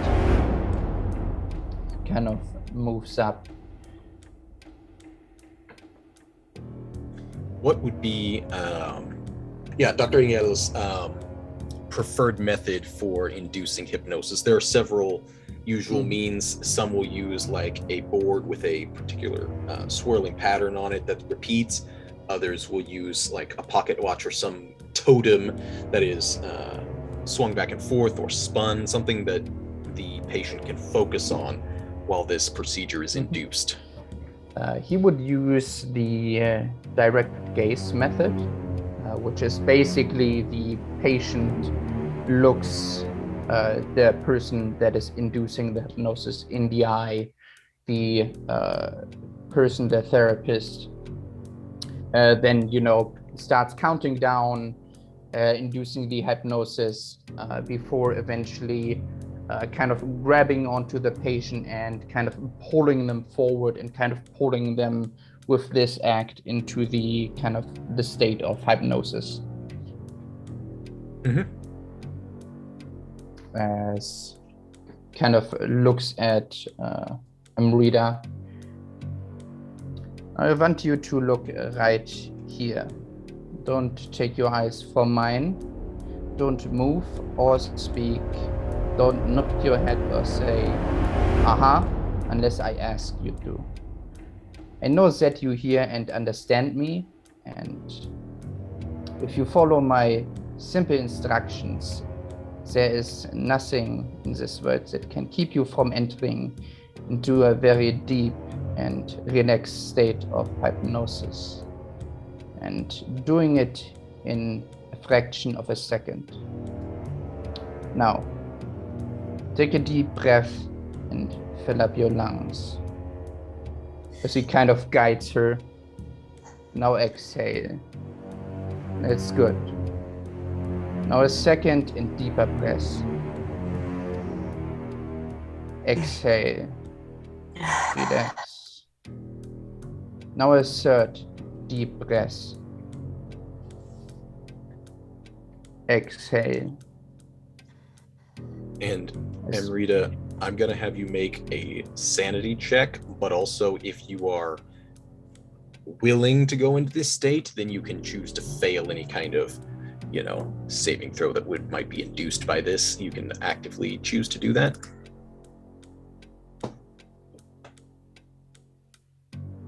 As Dr. Van Stein observes, curiously, this procedure, you remain completely focused on this new individual's voice and instructions. His accent is not like anything you've heard before, probably comes from a region you have not visited. But his instructions are concise, and as you follow them and the numbers begin to count back, you find your conscious mind slipping away from the room around you. Asuriel and Cillian, you have been awoken in tandem by Acrio, as well as most of the tavern as he de-armors himself. But they are able to go back to sleep, and you have to continue the night's watch. He has informed you that there is some kind of evidence of claw marks and tracks, possibly leading out of the city, but whether or not you want to do anything with that is up to you. If you prefer to keep an eye on the local area, next to the inn where you're staying and the people you actually know, that's fine, or you can venture out, however you would approach that. I might go and patrol a little bit. Yeah, sure. I'm curious about what he was talking about. I'd like to take a look at it. Yeah, we can do that. Or at least I have some company to do this alone. Well, sort of alone. But you're the only one who at least liked dancing. Come on. So fun. It was quite fun. That's good. You're learning stuff about yourself. Maybe you were an artist in your past life. Can you sing? I don't know about that. I haven't really tried painting or anything of the sort. You should. Maybe there's a creative person lurking in there somewhere. I know some painters. Get you acquainted. Thank you, but right now there's someone else I need to meet up with. Sure. Wait, who? Well, anyone in the city of Thraben, really, that's affiliated with the church. Okay. Nice. For that? Yeah, for Okay. that. I think it's sort of a fashion statement, at least. Just, work it into your outfit. I'm sure it'll work out. I'm not sure about that, but I've worn a lot of chokers in my day. A while ago, though. I don't really think it'll fit into my wardrobe anymore. I didn't know this was really something that was commonly worn, but this feels a lot more like a collar than a necklace. Yeah, it probably is. But it's, liven your spirits. I mean, imagine me with black fingernails. Imagine it. Was a while of my life. I imagine it, but I think your fingers would have gone gangrenous. Oh, just not ask what that means. Off to the wall. Yes. It's about 5 a.m. Very early for Cillian to be awoken, I assume. Yeah. So he's making the best of the hour. The streets are very dark. Torches long gone out. They're not even smoldering anymore. Everything is quiet. And you find your way, following Acrio's directions, to a part of the wall that's been reinforced with timbers and planks. And it doesn't take long for either of you to find at least the vague tracks that he had pointed out. Alright, I'm not really a tracker, but take a look at it. And Yes. I'm curious because up until now, the idea that there might actually be werewolves within Korsava has been like rumor, hearsay, a suggestion of that, what might have happened. But this is the first, as concrete as you're ever going to get, insinuation that there was an actual werewolf in this presence. And I'm curious how the two of you react to that. I think Cillian is weirdly calm. Like it's the day's business. Doesn't really seem frightened, although he might be an idea. Vistani do have to deal with that on a little more regular basis than people who live within towns, so he's probably encountered, from a distance at least, one or two in his life. Mm-hmm. Yeah, Seriously? definitely. Been to Gothic many a time. Cyril's not really sure how to react. This is still all very new to her right now. But if there's a werewolf in the walls, that can't be good, right? Everything you have been told insinuates that it is not. You would have no idea if you've ever encountered one of these creatures, one of these people before. But yeah, either of you or both can make survival checks to track, or if one is proficient, you may add the may use the help action for the other. Up to you guys. I'm not proficient.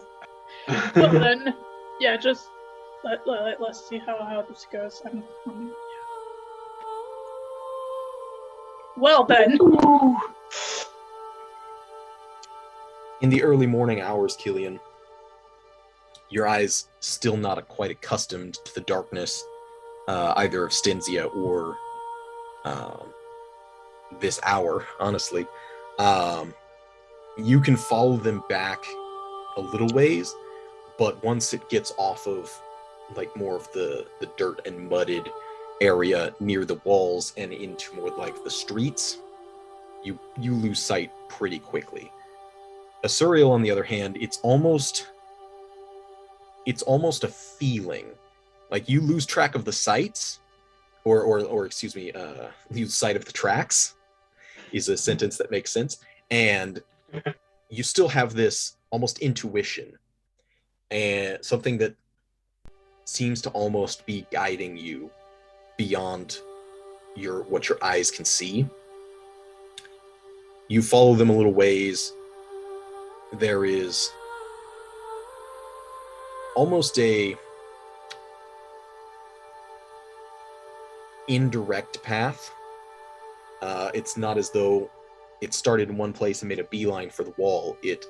You catch sight of half prints on the stone in some places, down an alley.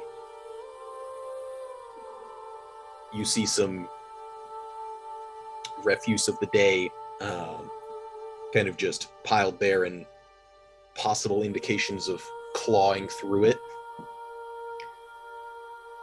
And this sense leads you eventually to a pen in the city.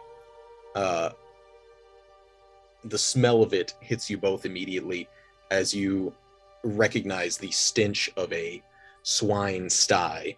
The hogs themselves are sleeping, but this area is kind of where you lose track of them. And you don't see anything that's been killed, which would be your immediately, assumption or course of investigation. There's no blood. There's no eviscerated hog in the area. They're all sleeping relatively peacefully. But as you kind of circle around, you see that this rather large sty is attached to a butcher's shop. Okay.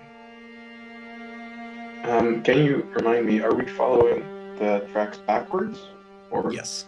along with it? Okay. So something came from here. So it would seem. Or at least passed by it. And Which is curious that a wolf and their nature would pass easy prey.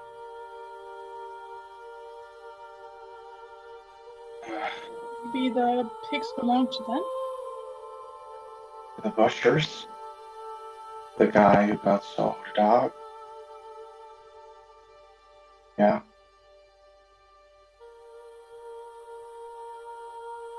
Should we tell someone?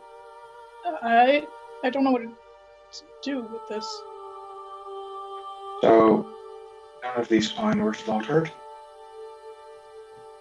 So, that can only mean one thing. These tracks are two things, I guess. These tracks could not be for werewolves, the large dogs roaming around, or a werewolf with a weird amount of self-control. I've never met one. Would have such a big dog, and why would it jump over the wall? That's curious. Which is why I even said the second option.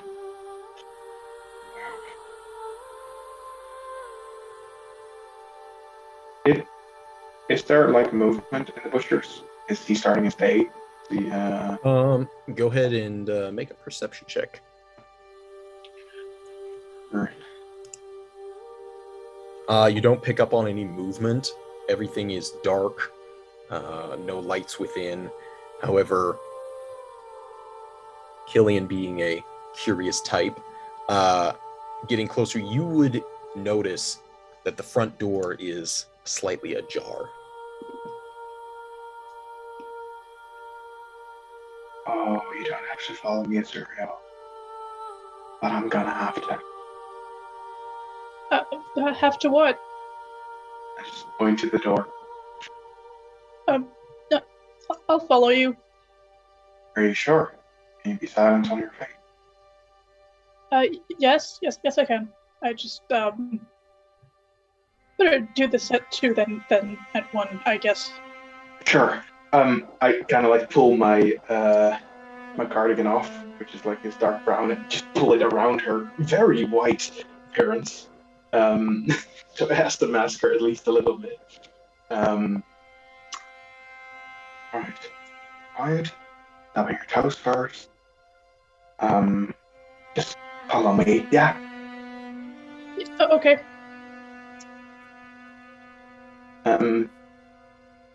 For Cillian seems to be deliberately ignoring Rygan, not conversing, not telling anything. He wants to do this on his own. And he'll very quietly just sneak up to the door, listen first, kind of look, and enter if he doesn't see anything. Similarly to your observation outside, there's no movement within. You don't hear anything. So you kind of very gently push the door open to get a bit of a view. It creaks slightly, and you also look up, knowing that many of the locations here, business-wise, have a bell, and there is one up above, so you're able to kind of grab that and push it past without it jangling. That's such a cool visual. The promotion is Asuriel. You enter. Within, the first thing you smell is that raw meat. There are sausages hanging on strings. It's cold in here. You imagine there's probably an icebox for storage. And Asuriel, what were you going to say? No, she was just gonna scurry after him, like, don't know what I'm doing. Hello.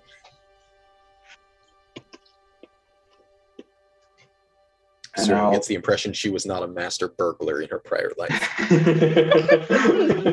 Just ruling out everything that she was. It's like, well, it wasn't this. I don't feel good about breaking in and entering, so I don't think that was what I did. I'll slowly start moving through the house, looking for anything suspicious. So the front of this is less of a house, more of a shop, with a counter. You would probably assume there are living quarters on the premises, but it's more designed for business-facing butcher shop. Counter and a till, a waiting area for people in line, packing supplies, that sort of thing. Sure. And if you could, go ahead and do an investigation check. Sure. And as I do, I want to look if any of the meat has been, chewed at, eaten, attacked in any way. Oh! Okay. Oh, interesting. No. Should I do the same? So you've been ignoring Rygan, and he's been fairly quiet. But as your heart's beginning to race, the adrenaline from this illegal act, breaking and entering, you try to focus, but you start to hear these whispers, and it's not Rygan's voice. It's not voices you've heard before, until you realize it is. The whispers you had been eavesdropping upon in the streets earlier today start to build and pierce your ears in a cacophony. And Asuriel, you see Cillian reacting somewhat strangely, as if he's being overwhelmed by something. Like, go over to him and whispers, like, are you okay? So as you turn to Asuriel, rather quickly, you see it's not her. In your mind's eye, you see a collection of faces, geist-like, overlaid upon her, all of which are first whispering, then shouting, then screaming at you everywhere around you. Cillian just wide-eyed backs up as quickly as possible and pushes himself against the wall. Like, still sort of aware, he just furiously starts whispering, "Get away from me! Get away from me! You're not invited. I didn't call you. Go away." If you didn't want me to come in here, you could have just said so. Go away! Get out, please! She's just like, Cillian backs freaked out, she's into gonna leave. You back into some of the hanging sausages and rabbits that have been skinned and hung up, other small game, and you're just surrounded by this and this intense smell of raw meat and blood and the death around you. Asuriel leaves, but you have to take a moment as these voices say, one after another, "You've been calling all day. Now hear us."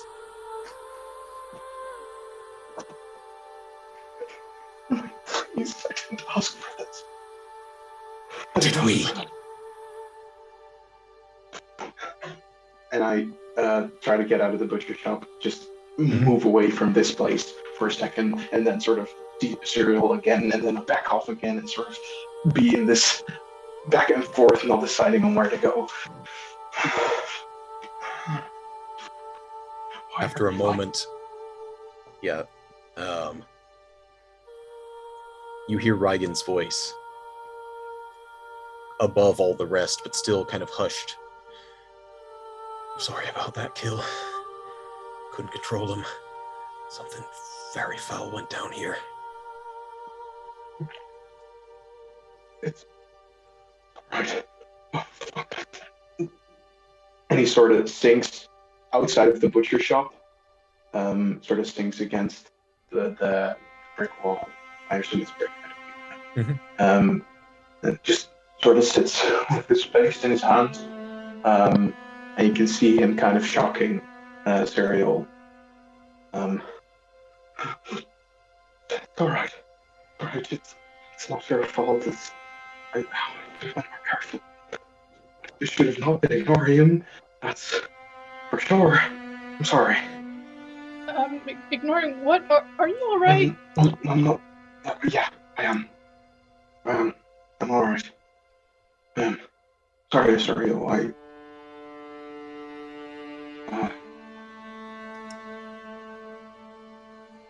I kind of think back to everything for a second.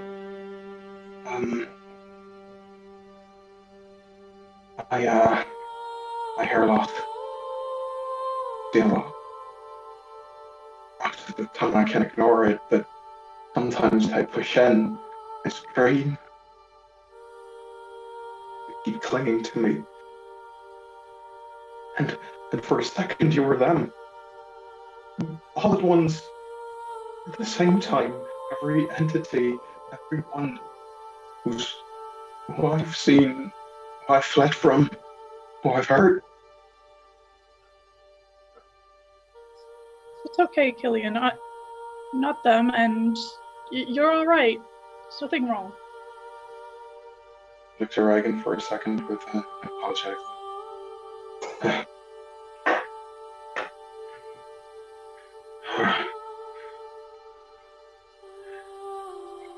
Alright, so be it all. Don't tell them. Or do. I actually don't really care. But I'd love to tell them myself at some point when this happens again, because it sure as hell will be. Okay, don't worry about it. I'm a little curious, but only when you want to talk about it. Any idea what Reagan happened there? I'm not sure I can go in there again. I can check it out. Don't worry. Just stay out here and call if there's a guard or something. You see her shuffle back in, do some investigating herself. Hopefully there's no ghosts going to scream at her. Yeah, Cillian hides.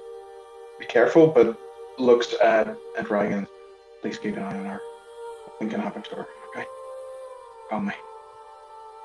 Again. Thank you. Sometimes. And he goes and sits behind something. You hear a hog kind of snorting as it's awoken somewhat from the early morning noises. Asuriel on the inside, you can see where Cillian has kind of disturbed some of the hanging meat. There's a rabbit carcass knocked to the ground. She doesn't look like signs of maybe more claw marks, maybe even some fur that may have been left behind. You can make an investigation check. You don't really find any fur. Again, the other question is, are you using any kind of light source or going in the dark? Yes, she has like light cast upon whatever she has. Just Sure. light. Grab a sausage. Cast light. Wait. Now I have a really stupid question though. If you eat the sausage, there's just still light on it? I mean, yeah. Probably not powerful enough to see through your, organs, but and there's no rules about ingesting objects with light cast on them. So yeah, Cillian, you can see from the outside this bright light suddenly shine from within. It's not firelight, it's a pale gray white light. So you try to keep it low so that no one can really see it too well, but obviously it shines pretty good. As you're looking around, you don't find any fur, no signs of claw marks in this entry, shop room. But as you enter the next hallway, you find bits and scraps of meat that have just been flung through the hallway as if something had gorged itself and left pieces of that. Do I know what kind of meat this is? Well, there's no blood, so it doesn't appear raw. It's as though something had eaten the processed meat in this area. So with a 15, you would be fairly certain something wasn't eaten alive here. Okay, good. That she freaked out for like a second. It's like, wait, no, it was not living before this. Can she try and estimate where it would lead, where it came from? Looking around, it's as though it's fairly centralized. So this hallway, there is a door to a room where there's like ice blocks and salt and barrels, and there's meat stored in that area. Your first thought is likely pulled from that. You would probably see signs of claw marks on the ice in that area. Well, all right. So there's only one floor to this place, right? Mm-hmm. Okay, if she's explored the whole area, she'll make her way out. I mean, you can do a quick loop through what would appear to be living quarters, and you find no resident in this place. The bed is unmade, as though it had been slept in at one point, but there's nobody residing currently. Yeah, there's no claw marks around the bed either, right? Not that you can find. There's no blood or signs of struggle or anything like that. She'll make her way up then. You find a totally composed Cillian who looks as he did before whatever had just happened. Find anything? Claw marks. Something just tore through a carcass of meat and back. And there's no one else inside right now. That really is interesting. Did it look like must have come here on purpose? There must have been enough intelligence or self-control or to come here to feed, to leave again without killing. Or maybe he came from this house? I mean, the bed's unmade, there's no one in there right now. We'll run it past the others. I think we found something at least. Yeah. I don't get to sleep anymore, we had last watched. I don't mind. Yeah, actually, I'm pretty awake right now. Yeah, maybe once we're done patrolling, we can get some breakfast.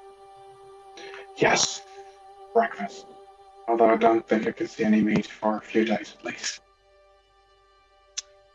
Cyril looks at it, it's like, no, I think I'm still good. You're a maniac.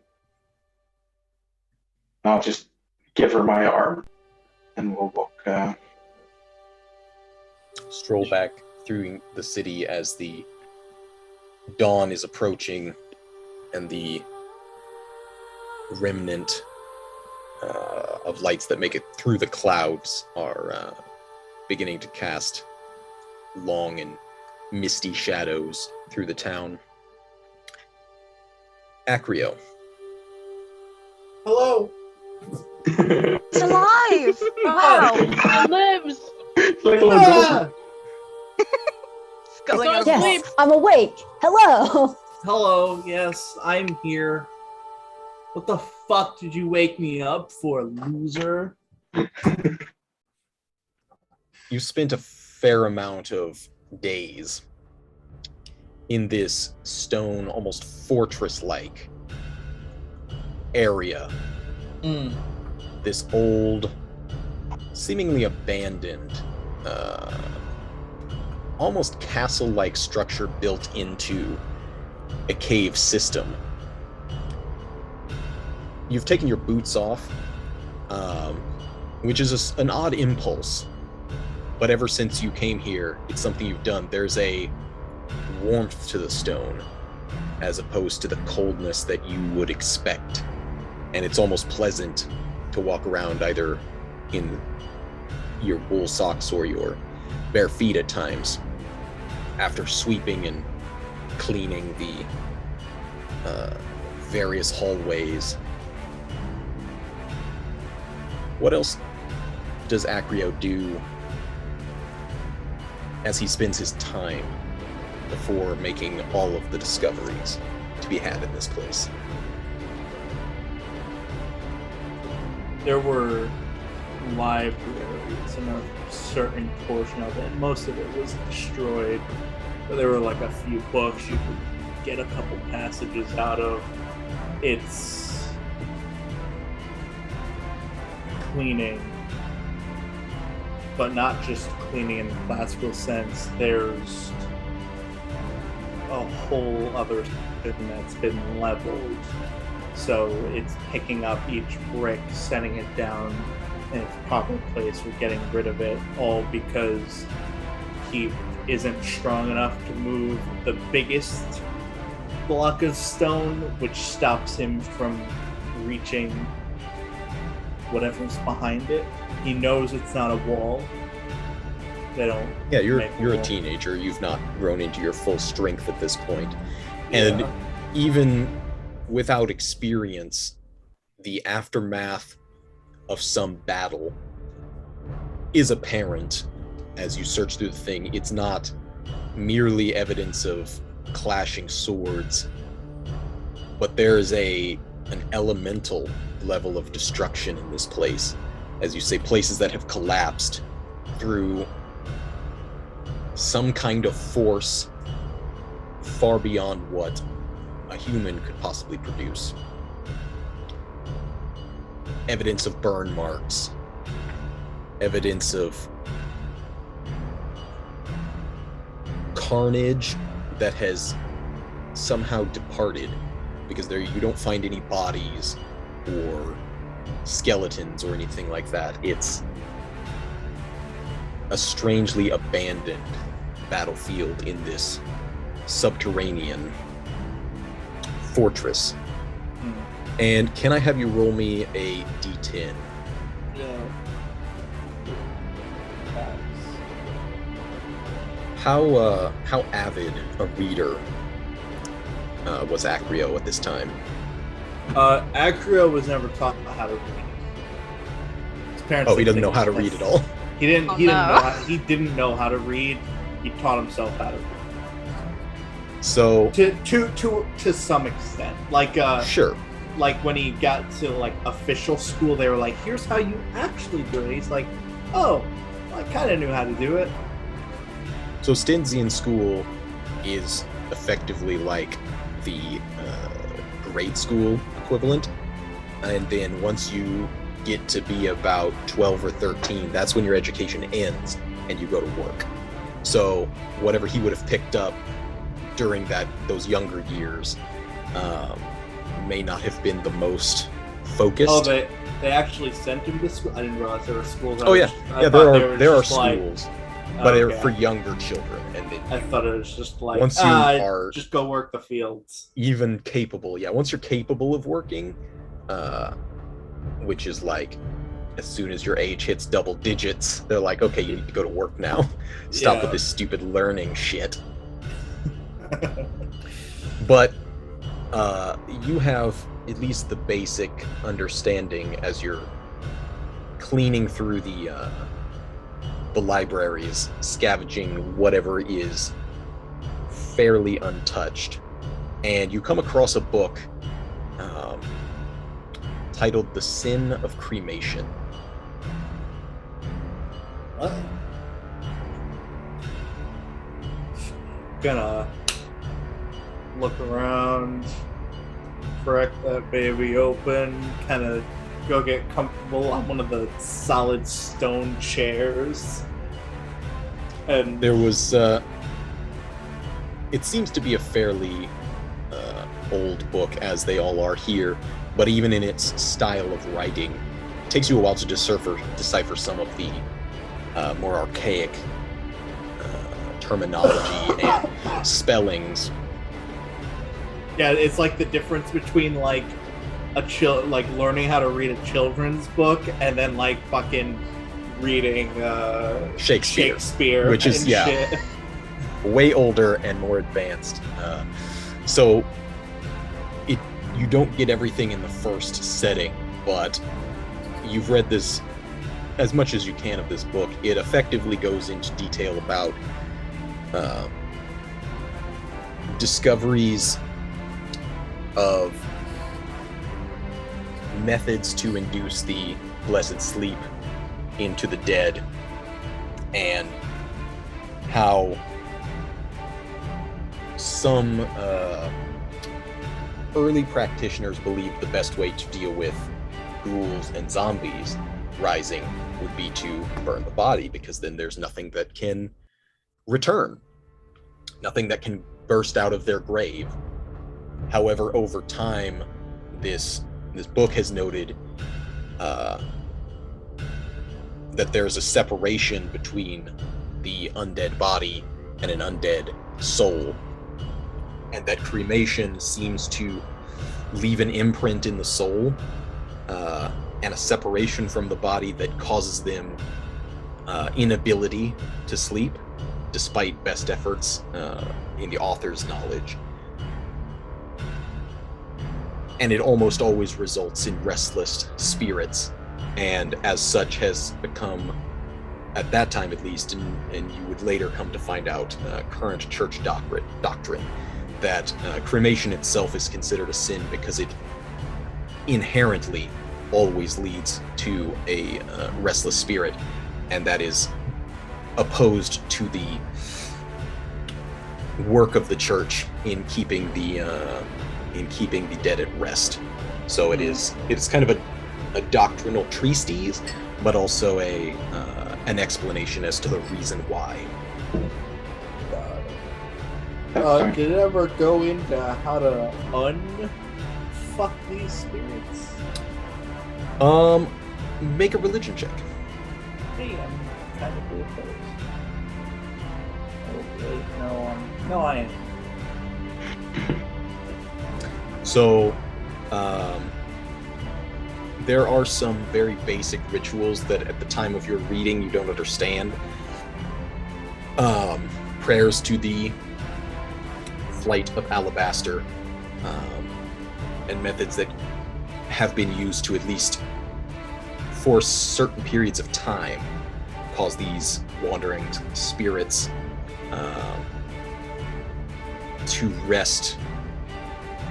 But you do you would get the idea that there is a release of and a connection with the blackest form of mana that exists in the world when cremation occurs. That's part of the doctrine, that the spirit is kind of invaded with this black mana, invisible obviously to the eye, but that's the way they are understood, this touch of evil that is not necessarily the fault of the victim, or the person who had died from potential natural causes, but then been burned afterward.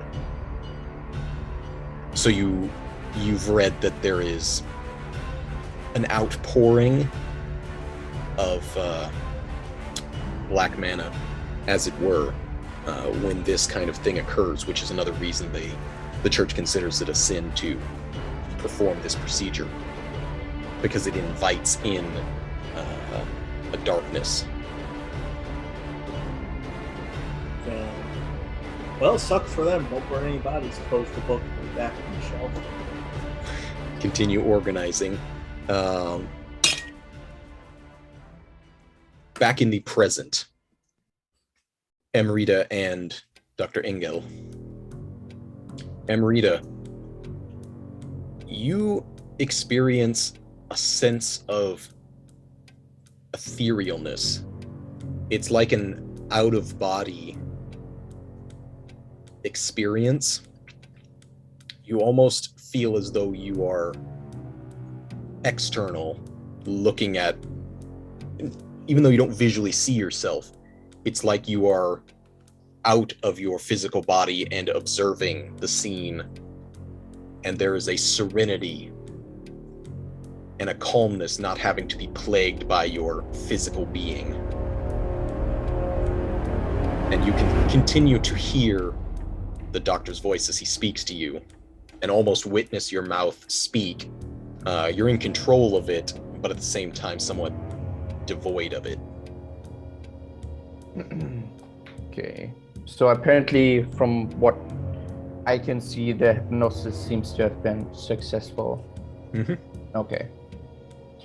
And as he kind of looks at, the state, I want to relax even further, to sink even deeper. And in order to do this, I will once more count down, not from 5, but from 10 this time. The moment I say the number 10, you will, in your mind's eye, see yourself at the top of a small set of stairs.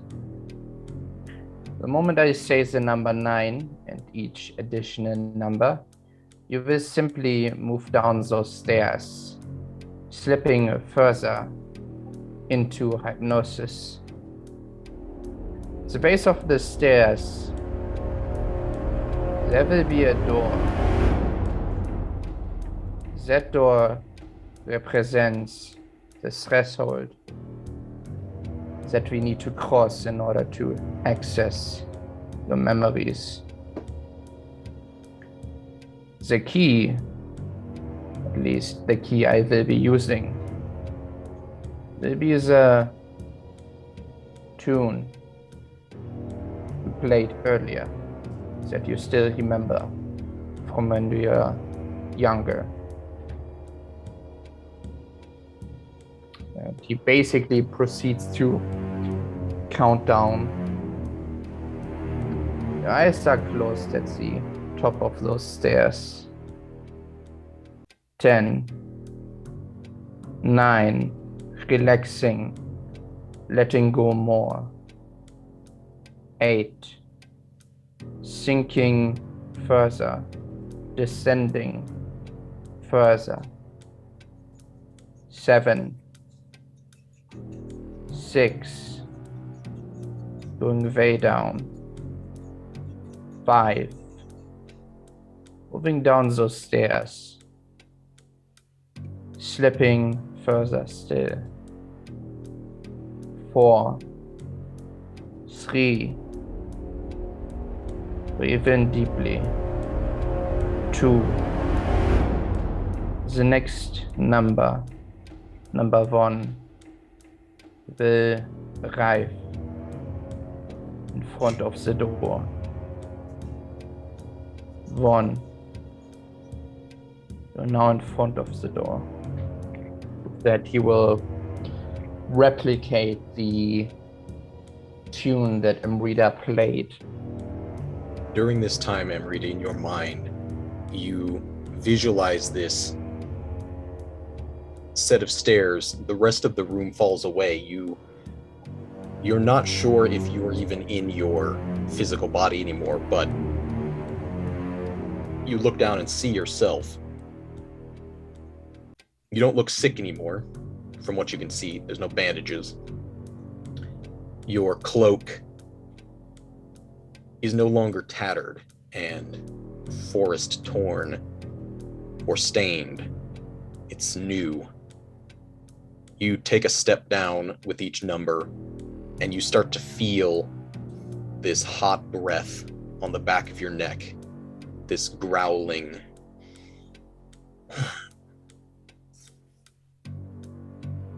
As this presence steps with you. Each step, it mimics yours directly behind you, following you to the base of these stairs. And you feel it immediately in your presence as you're standing at this doorway. Doesn't turn Then you hear around. You turn around and... No, she doesn't turn around. Sorry. Oh, she does not turn around. Yeah. I figured like it's kind of a subconscious thing. Like it's almost pushing her forward, so she can't really like. Sure. She could move. I guess she would want to. But, like I don't really know. Probably not. I mean, you can, but if you focus ahead and don't let this presence influence you in this moment, you start to hear that tune. It's basic at first, as though it's just being like tapped out almost on a simple metal instrument, maybe a triangle. And it's crude, but as the tune continues, you see the knob of the door, or the handle, turn downward and click on its own.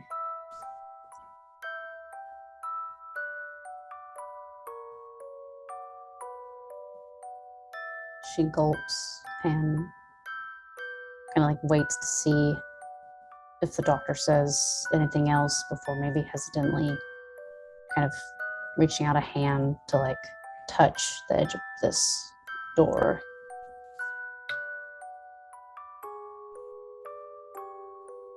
You do so, and you are able to open it. There is a expectant opening and a blackness on the other side, an unknown sense. And if you enter through the door, would you attempt to shut the other presence out behind you? Or would you let it follow you in? Fearing that, not knowing what the consequences will be if she does that, she just kind of like feels like the presence behind her to see if it's lingering before like shutting the door, but like not allowing it to like be blocked out for this. Wait, not allowing it to be blocked out? So you're letting Like, it in? or I'm scared. My heart is racing. What would Amrita do?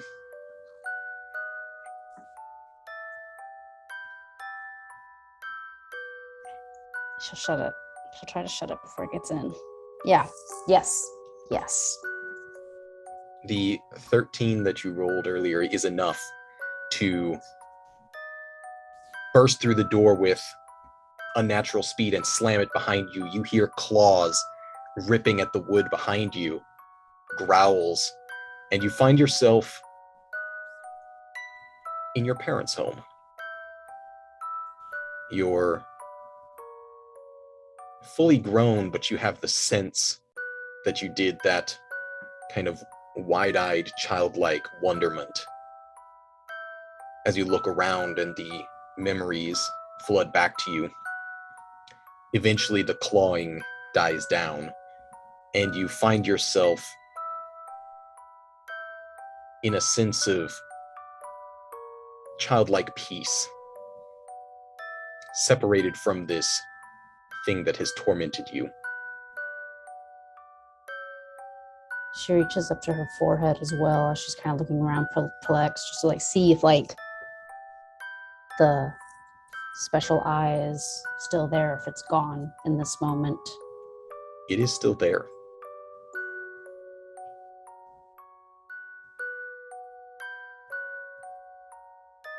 And it is also observing the room. Yeah, she like moves quietly and she kind of looks around, almost shocked, seeing it still kind of, I would assume it's still like remaining, like as if no fires had ever consumed this place. Oh yes, this is like, you are experiencing this room as you did the first time Creighton and Ortelia brought you to their home. She kind of looks around to try and see if she sees them in this, even though it's highly unlikely, but she tries to just kind of move her head. Looking around, you see brief visions. Looking at the washroom, you see Ortelia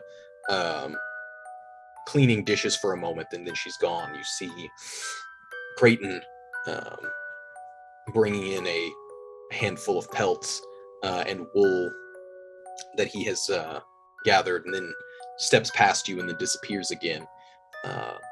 You see your mother sweeping the floor, and the man you came to know as your father sitting in a chair, and they all just come and go as you're experiencing a passing of time almost.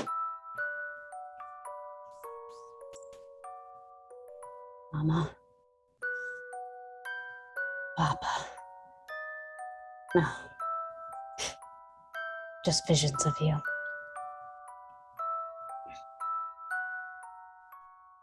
She kind of like walks further into the room, probably like tries to continue to follow maybe the sound of the music if it goes again. Mm-hmm. Externally, what is the doctor doing?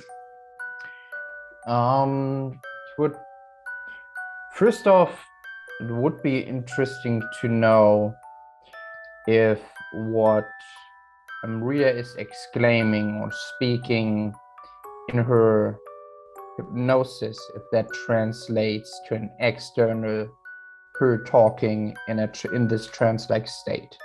That would be like the first I thing. think it would. You would hear her say mama and papa, and then something about visions of them. It's not real. Okay. And as he kind of hears this, kind of knowing that she seems to be at, the point of reaching these repressed memories, he will first kind of replicate the sound to kind of see if there is any change in, how she behaves while in hypnosis. And after that, he will kind of speak and kind of begin to guide her as it's kind of like, want you to try to interact with these visions of your parents. Try to catch their attention. Try to make the fleeting image last for an interaction. For this, Amrita, I'm going to have you roll a D100.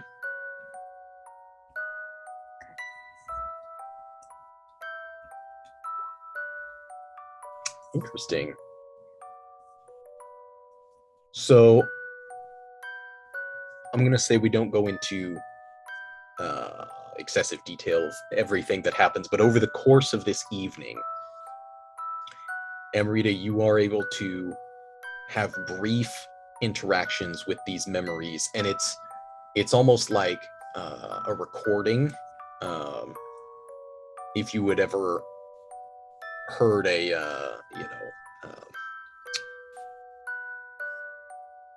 what do they call a record player with the ones with the round wax tube that records voices and the really old plays ones. those back. Yeah, it's pre-recorded almost. You remember what they're saying. It's not anything new, and you almost know what to say as you had in the past.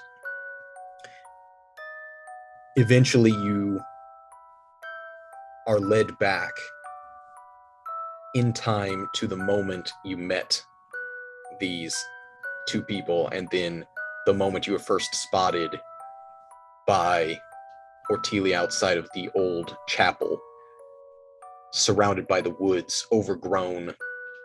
You feel yourself clutching that music box. Every time the tune is played, you can almost feel the reverberations of the chimes inside it in your fingertips as you're holding this thing.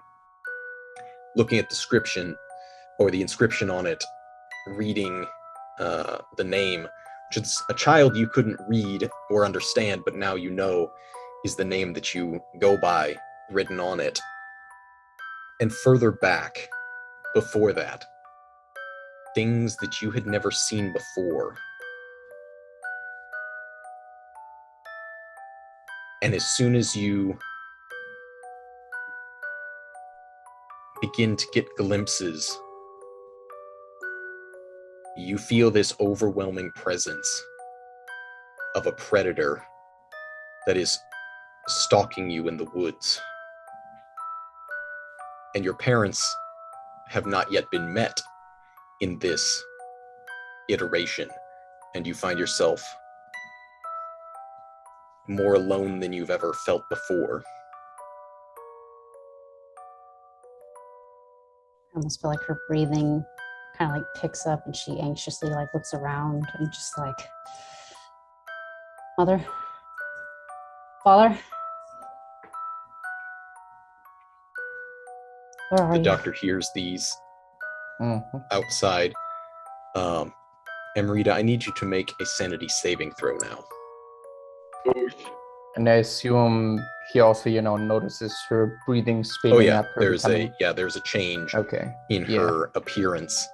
Dr. Van Stein also takes note of this and approaches, not able to do anything, but on guard for anything that might occur. Yeah, he just kind of holds I need out the his doctor to hand. also make a perception check. Okay. Let's see. You would notice that Amrita's fingernails seem longer and a bit sharper than they were when you first examined her. Okay. And Amrita, in your mind, you feel this presence that's not, it's unlike the wolf. You're familiar with that presence, that breathing, that urge to howl. This is a different thing. This is something else. This is something that watches. This is something with its own motivations.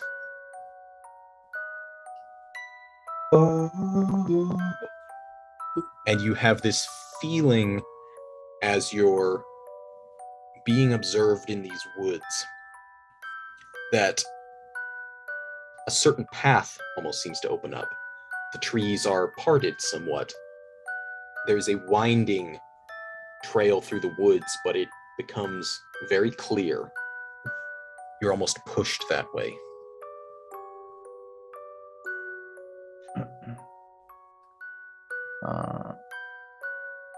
Seeing her reaction, Doctor would probably try to calm her down to prevent her from, having any sort of panic attack while in this hypnosis, this trance-like state, as he kind of points out, just calm down. There's nothing to be afraid of. Follow my voice and let me guide you. Listen to the tune. She once more kind of repeats it. Focus. You feel that chime, that tingling in your fingers where the music box had been playing. But as you look down, you see a beating heart in your hand, pulsing that tune. Jeez. Do you follow the trail, or do you head back to the chapel in your mind? She looks back and forth, contemplating for a second, and just kind of like inhales, just like hearing the doctor's words, and it's like, go further down the path I see, right? And she feels herself kind of like just moving in that direction. I think there's some kind of light.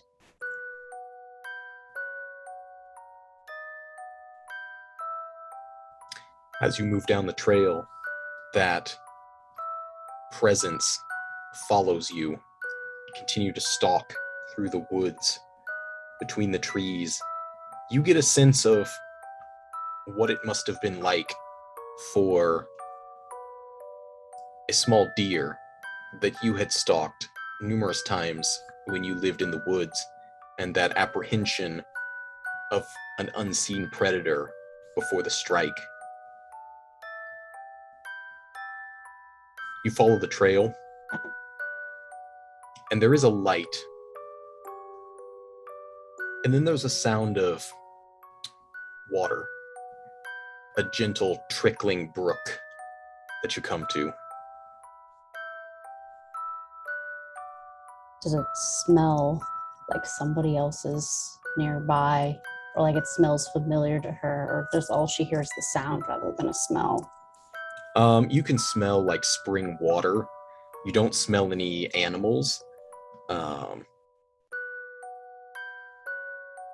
You come to this brook where it trickles into a small pond before continuing on in this serene wooded space. Suddenly you look up and you see a presence. It's not the thing that was following you. In that dreamlike state, you have an awareness of the distinction, but you see a very large, muscular man in woodsman-type clothes carrying an axe, beard, which is somewhat braided in areas. His eyes flicker with this crystal blue, and you recognize your mentor, the man your parents had brought you to. And he says, "The way back is not the way. Go forward." And suddenly, the vision ends. You find yourself standing at the base of that staircase, looking back up the door behind you. There's an urge to go back, but a feeling as though it's not time.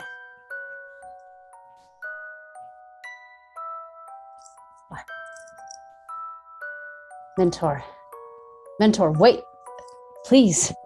Ugh. She like tries to like almost like go back to the door, but like doesn't know how to react and just stares back at the stairs.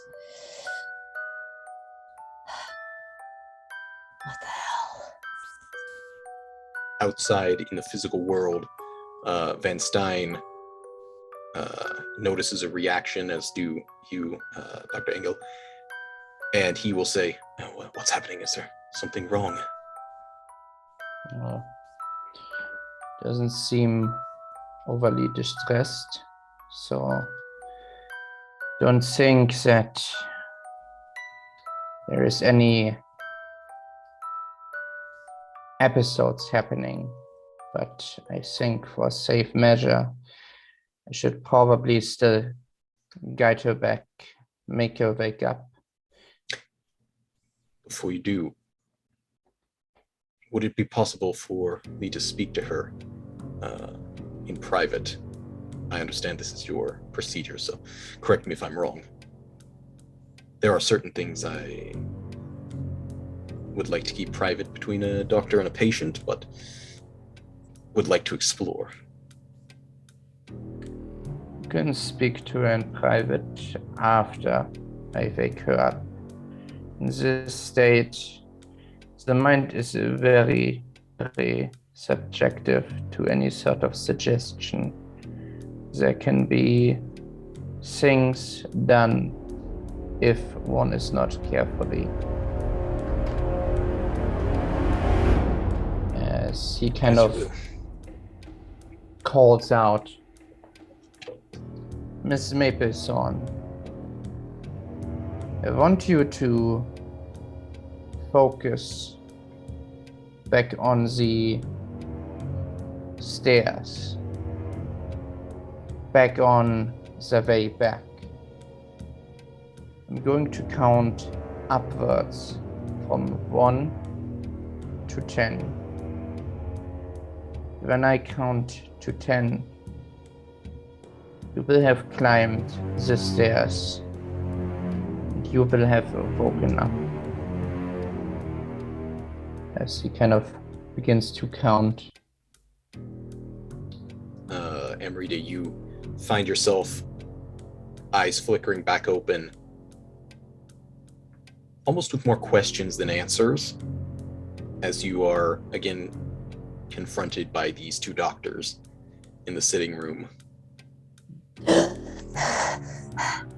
Oh no. Just like kind of just like puts like her hand like down on like one of the nearby table, just like staggers to sit down. She's like, quite alright. Disorientation can occur. Then come back in the world of the waking. yeah, sure. Sit down first. So he kind of just gestures for one of the chairs. You need something to drink? Water, perhaps? No.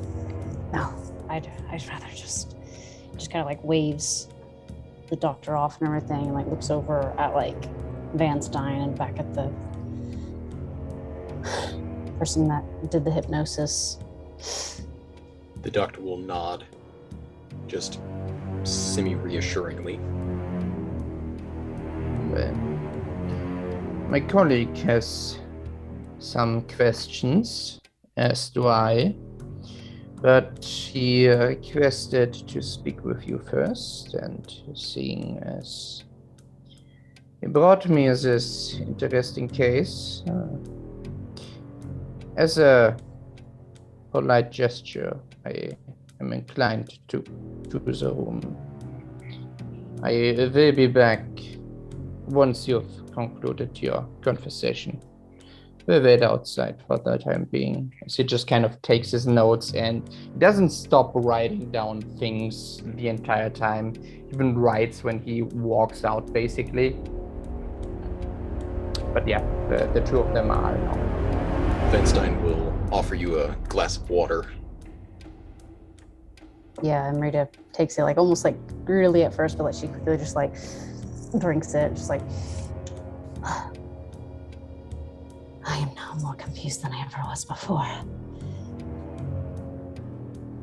Opening a door to the unknown often leads to more questions than answers at first. I was afraid this might be a more lengthy process, but would you say that you experienced anything that you had not before? Was this process in some way successful? I kind of. Is it possible for memories can't interact with me in the now, but yet how can someone that I haven't seen in a long time communicate with me or say something new that was never told before. It's possible this is subconscious influence. It's not whoever it was you saw or interacted with, but rather your understanding of them. Speaking, I've heard of such things. I'm most curious, kind of glances around to make sure the other doctor doesn't seem to be lurking. Amrita kind of like does the same thing, just kind of like being cautious. He will lean in close. During your time, were you alone?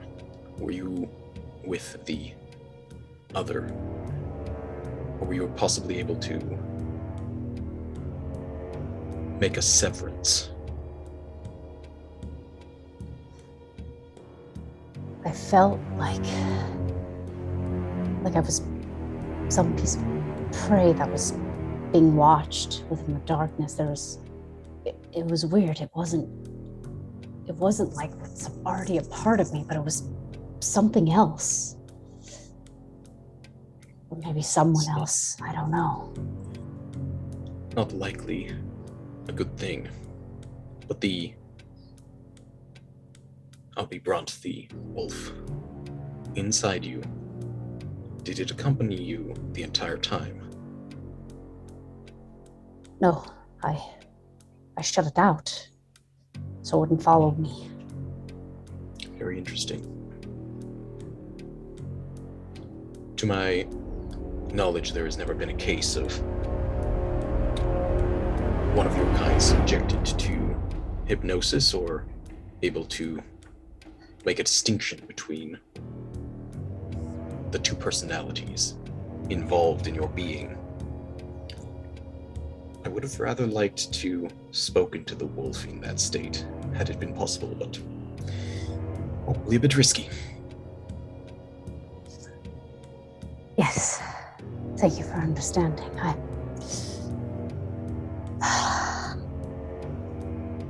appreciate all that you've done. I know, again, that's putting a lot at risk for you as well, Doctor, given what I am, but I appreciate the secrecy, no less. And I don't have a lot on me, but I can pay you a little bit extra on thereabouts. Consider the experience. Payment enough. It's not something, to my knowledge, anyone else has ever been privy to witness. Now, I would suggest you sleep. Dr. Engel has some questions, but then I suggest you try to rest somewhere you feel safe. Thank you. And he will go and retrieve the other doctor. Sit the cat down. Like, focus. As he enters the room again, kind of nodding at Funstein. So, what did you experience exactly? I would like for you to be as detailed as possible.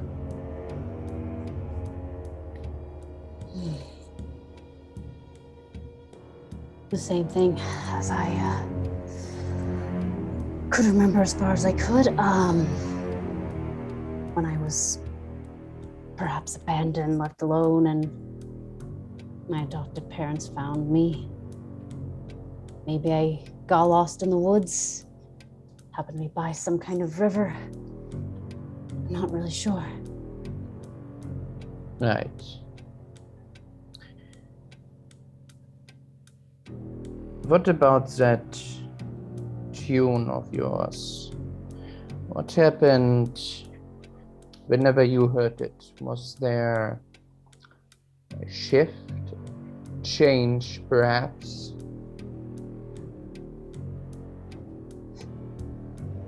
It led me to another path, certainly, and It's like I was my younger self again, like a child, but unaware and anything that was going on. It just, I don't know. Either someone was either following me or I don't know if they were chasing me or maybe they were delivering me somewhere. I don't know.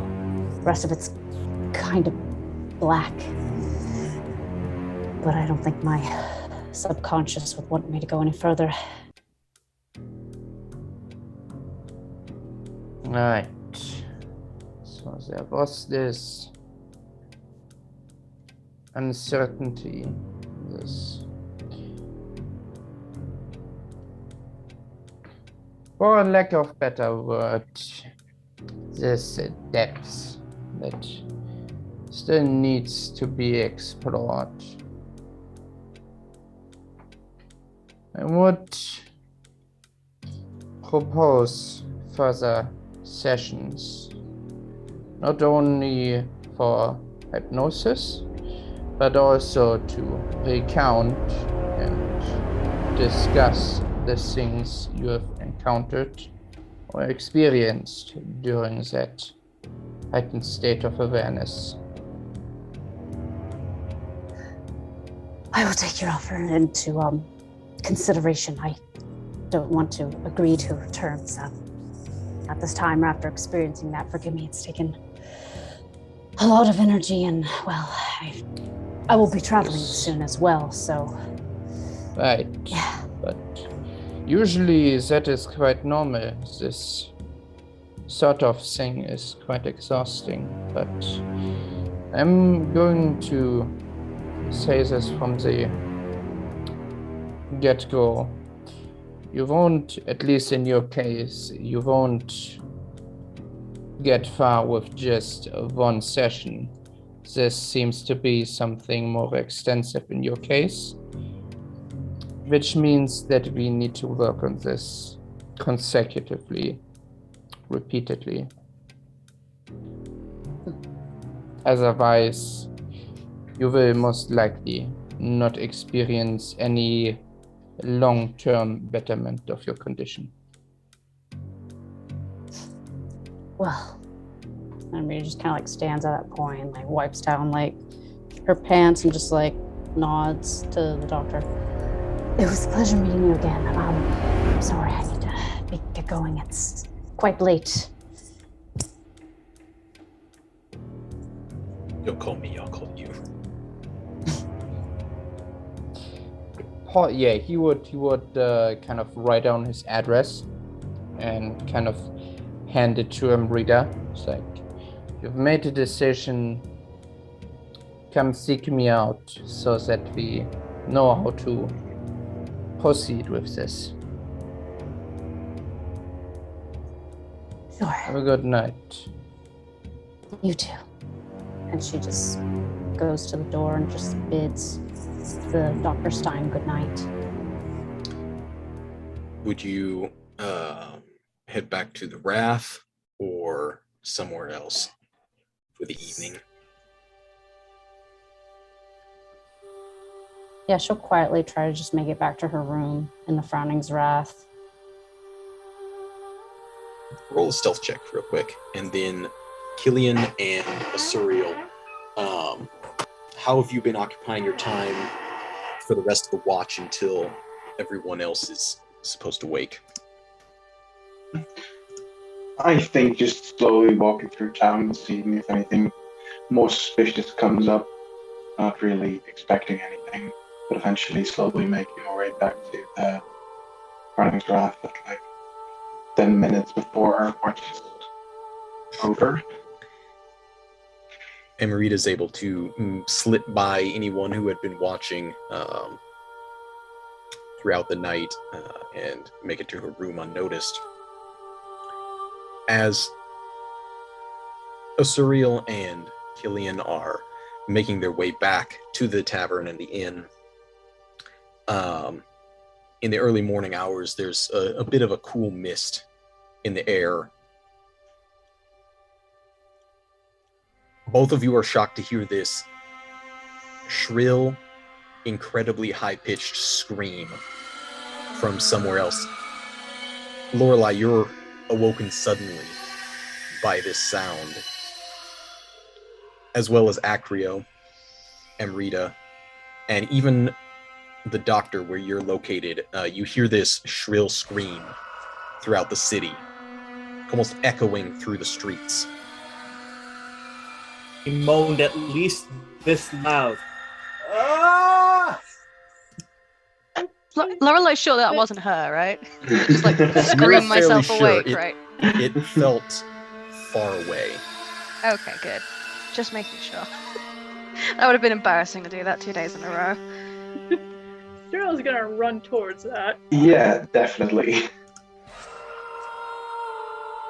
You what the fuck? I'm gonna kick my door down, hammer in hand, shield in the other. Don't have time to put the armor on. Lorelei, wake the fuck up. We gotta go. Yeah, what? What's happening? I don't know. Someone's fucking screaming. It's not me. Grab shield, and- grab cloak. Acrio is like in this half awake stage where he's like stumbling around, like we gotta go. Like when you wake up in the middle of the night and you don't actually know what's going on. When you realize you have 5 minutes to get ready before you need to leave, and it's like, oh, Yeah. fuck. He's Asuriel got and Cillian bolt down the street. The two clerics, as you're moving through the upper hallway, you can see them out the window as you rush down the stairs. This scream lets out again. It sounds as though someone's being, viciously murdered. It is a wail of both terror and anguish. Amrita, you're awoken from a sleep that you hadn't experienced in a while. It was serene and dreamless. There was no struggle to it. Yeah, she just kind of like gets up and she just exhausted from going to the doctor's, had her clothes on already and just kind of laying there, but like quickly just goes and like grabs her bow and like opens the doorway and stiffens for a second as like I'd assume Acrio or Lorelei is probably in front of her, but she's like behind them. Mm-hmm. Yeah, you fling the door open and you see the pair of them moving down the stairs. Both of you can hear the door open and turn around to see Amrita behind you. throws the door open, hits Lorelei. Lorelei goes flying into the opposite wall. Not again! Yeah. Yeah, hi, welcome. Keep running. That's not threatening. Something bad's happening. As Amrita. this Let's just go. I heard it. somewhat disheveled man, who you've never seen out of his armor before, running with this massive stone and bronze hammer in his hands, with a shield on one arm, down the stairs. The few people in the Frowning's Wrath look at you, but then they look out the window. They're not trying to get involved, but curious as to what's going on. How does the doctor react when he is awoken rudely? Yet again, but this time with less of a quest and more of a desperate situation, as far as you can tell.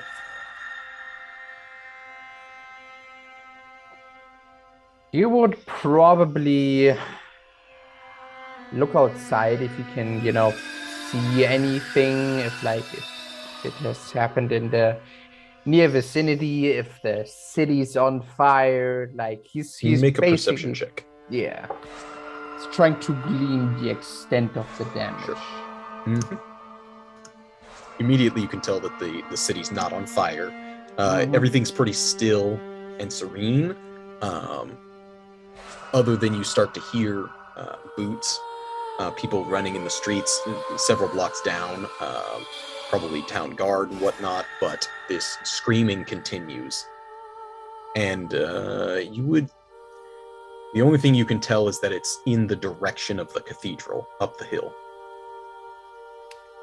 Okay, when you say in the direction, does it seem to come sort of from the cathedral, or I mean, a bit off to it's the sound. And you rolled an 11, so it's that general direction. Okay. Yeah. I don't think you could pinpoint it that yeah. precisely. Yeah. he would. But the cathedral being on an elevated hill and stuff, there's things around it as well, houses and some businesses. So there is activity that direction, and you can observe people going that way, but it's not necessarily able to tell if it's specifically from the church or just somewhere in that region. Okay. He will get his doctor supplies ready in case, he's needed. Before, fully putting on his suit, he will put on his leather armor, which you can think of, sort of the kind of bulletproof vests that blend in with a suit. But like the leather armor equivalent of that, blends in with the suit, so it's not really noticeable. He's putting that on. Just makes him look a little thick. Extra and Get a couple too many muffins. just prepares a few syringes with some anesthesia in case he needs. And has his hand crossbow ready as well. Rushing, you hold the vials to the light, pushing out any air, quickly arranging them in your bag. The rest of you, in staggered order, Amrita is faster than Acrio and Lorelei, so if she would like, she can get ahead of them. Cillian is able to be remarkably quick, outpacing Asuriel, and is the first to see there is a collection of people, Cathars and guards and townspeople around the cathedral graph, which is located on the north side of the cathedral. And you all start to filter in and see this collection of people. There is, the other thing is, as you've been approaching, there is a dog barking. You've been hearing this braying and very loud, consistent barking of this dog throughout this time. And as you all get close enough to see, the Cathars have their weapons drawn on the outside of the graph. Looking in and patrolling the edges, there's tombstones arrayed, small crypts, possibly for smaller families. So you're having to kind of angle yourself to see. It's a very large city graph. The doctor eventually approaching behind. Everyone can see there is a form holding a lantern, moving between the crypts and letting out this incredibly shrill scream as the dog, which you can see is it's a mastiff, but like longer haired, like what we would in the real world would be a Tibetan mastiff, barking, and you can see that it's wearing a solid silver collar as it kind of like moves through the graph.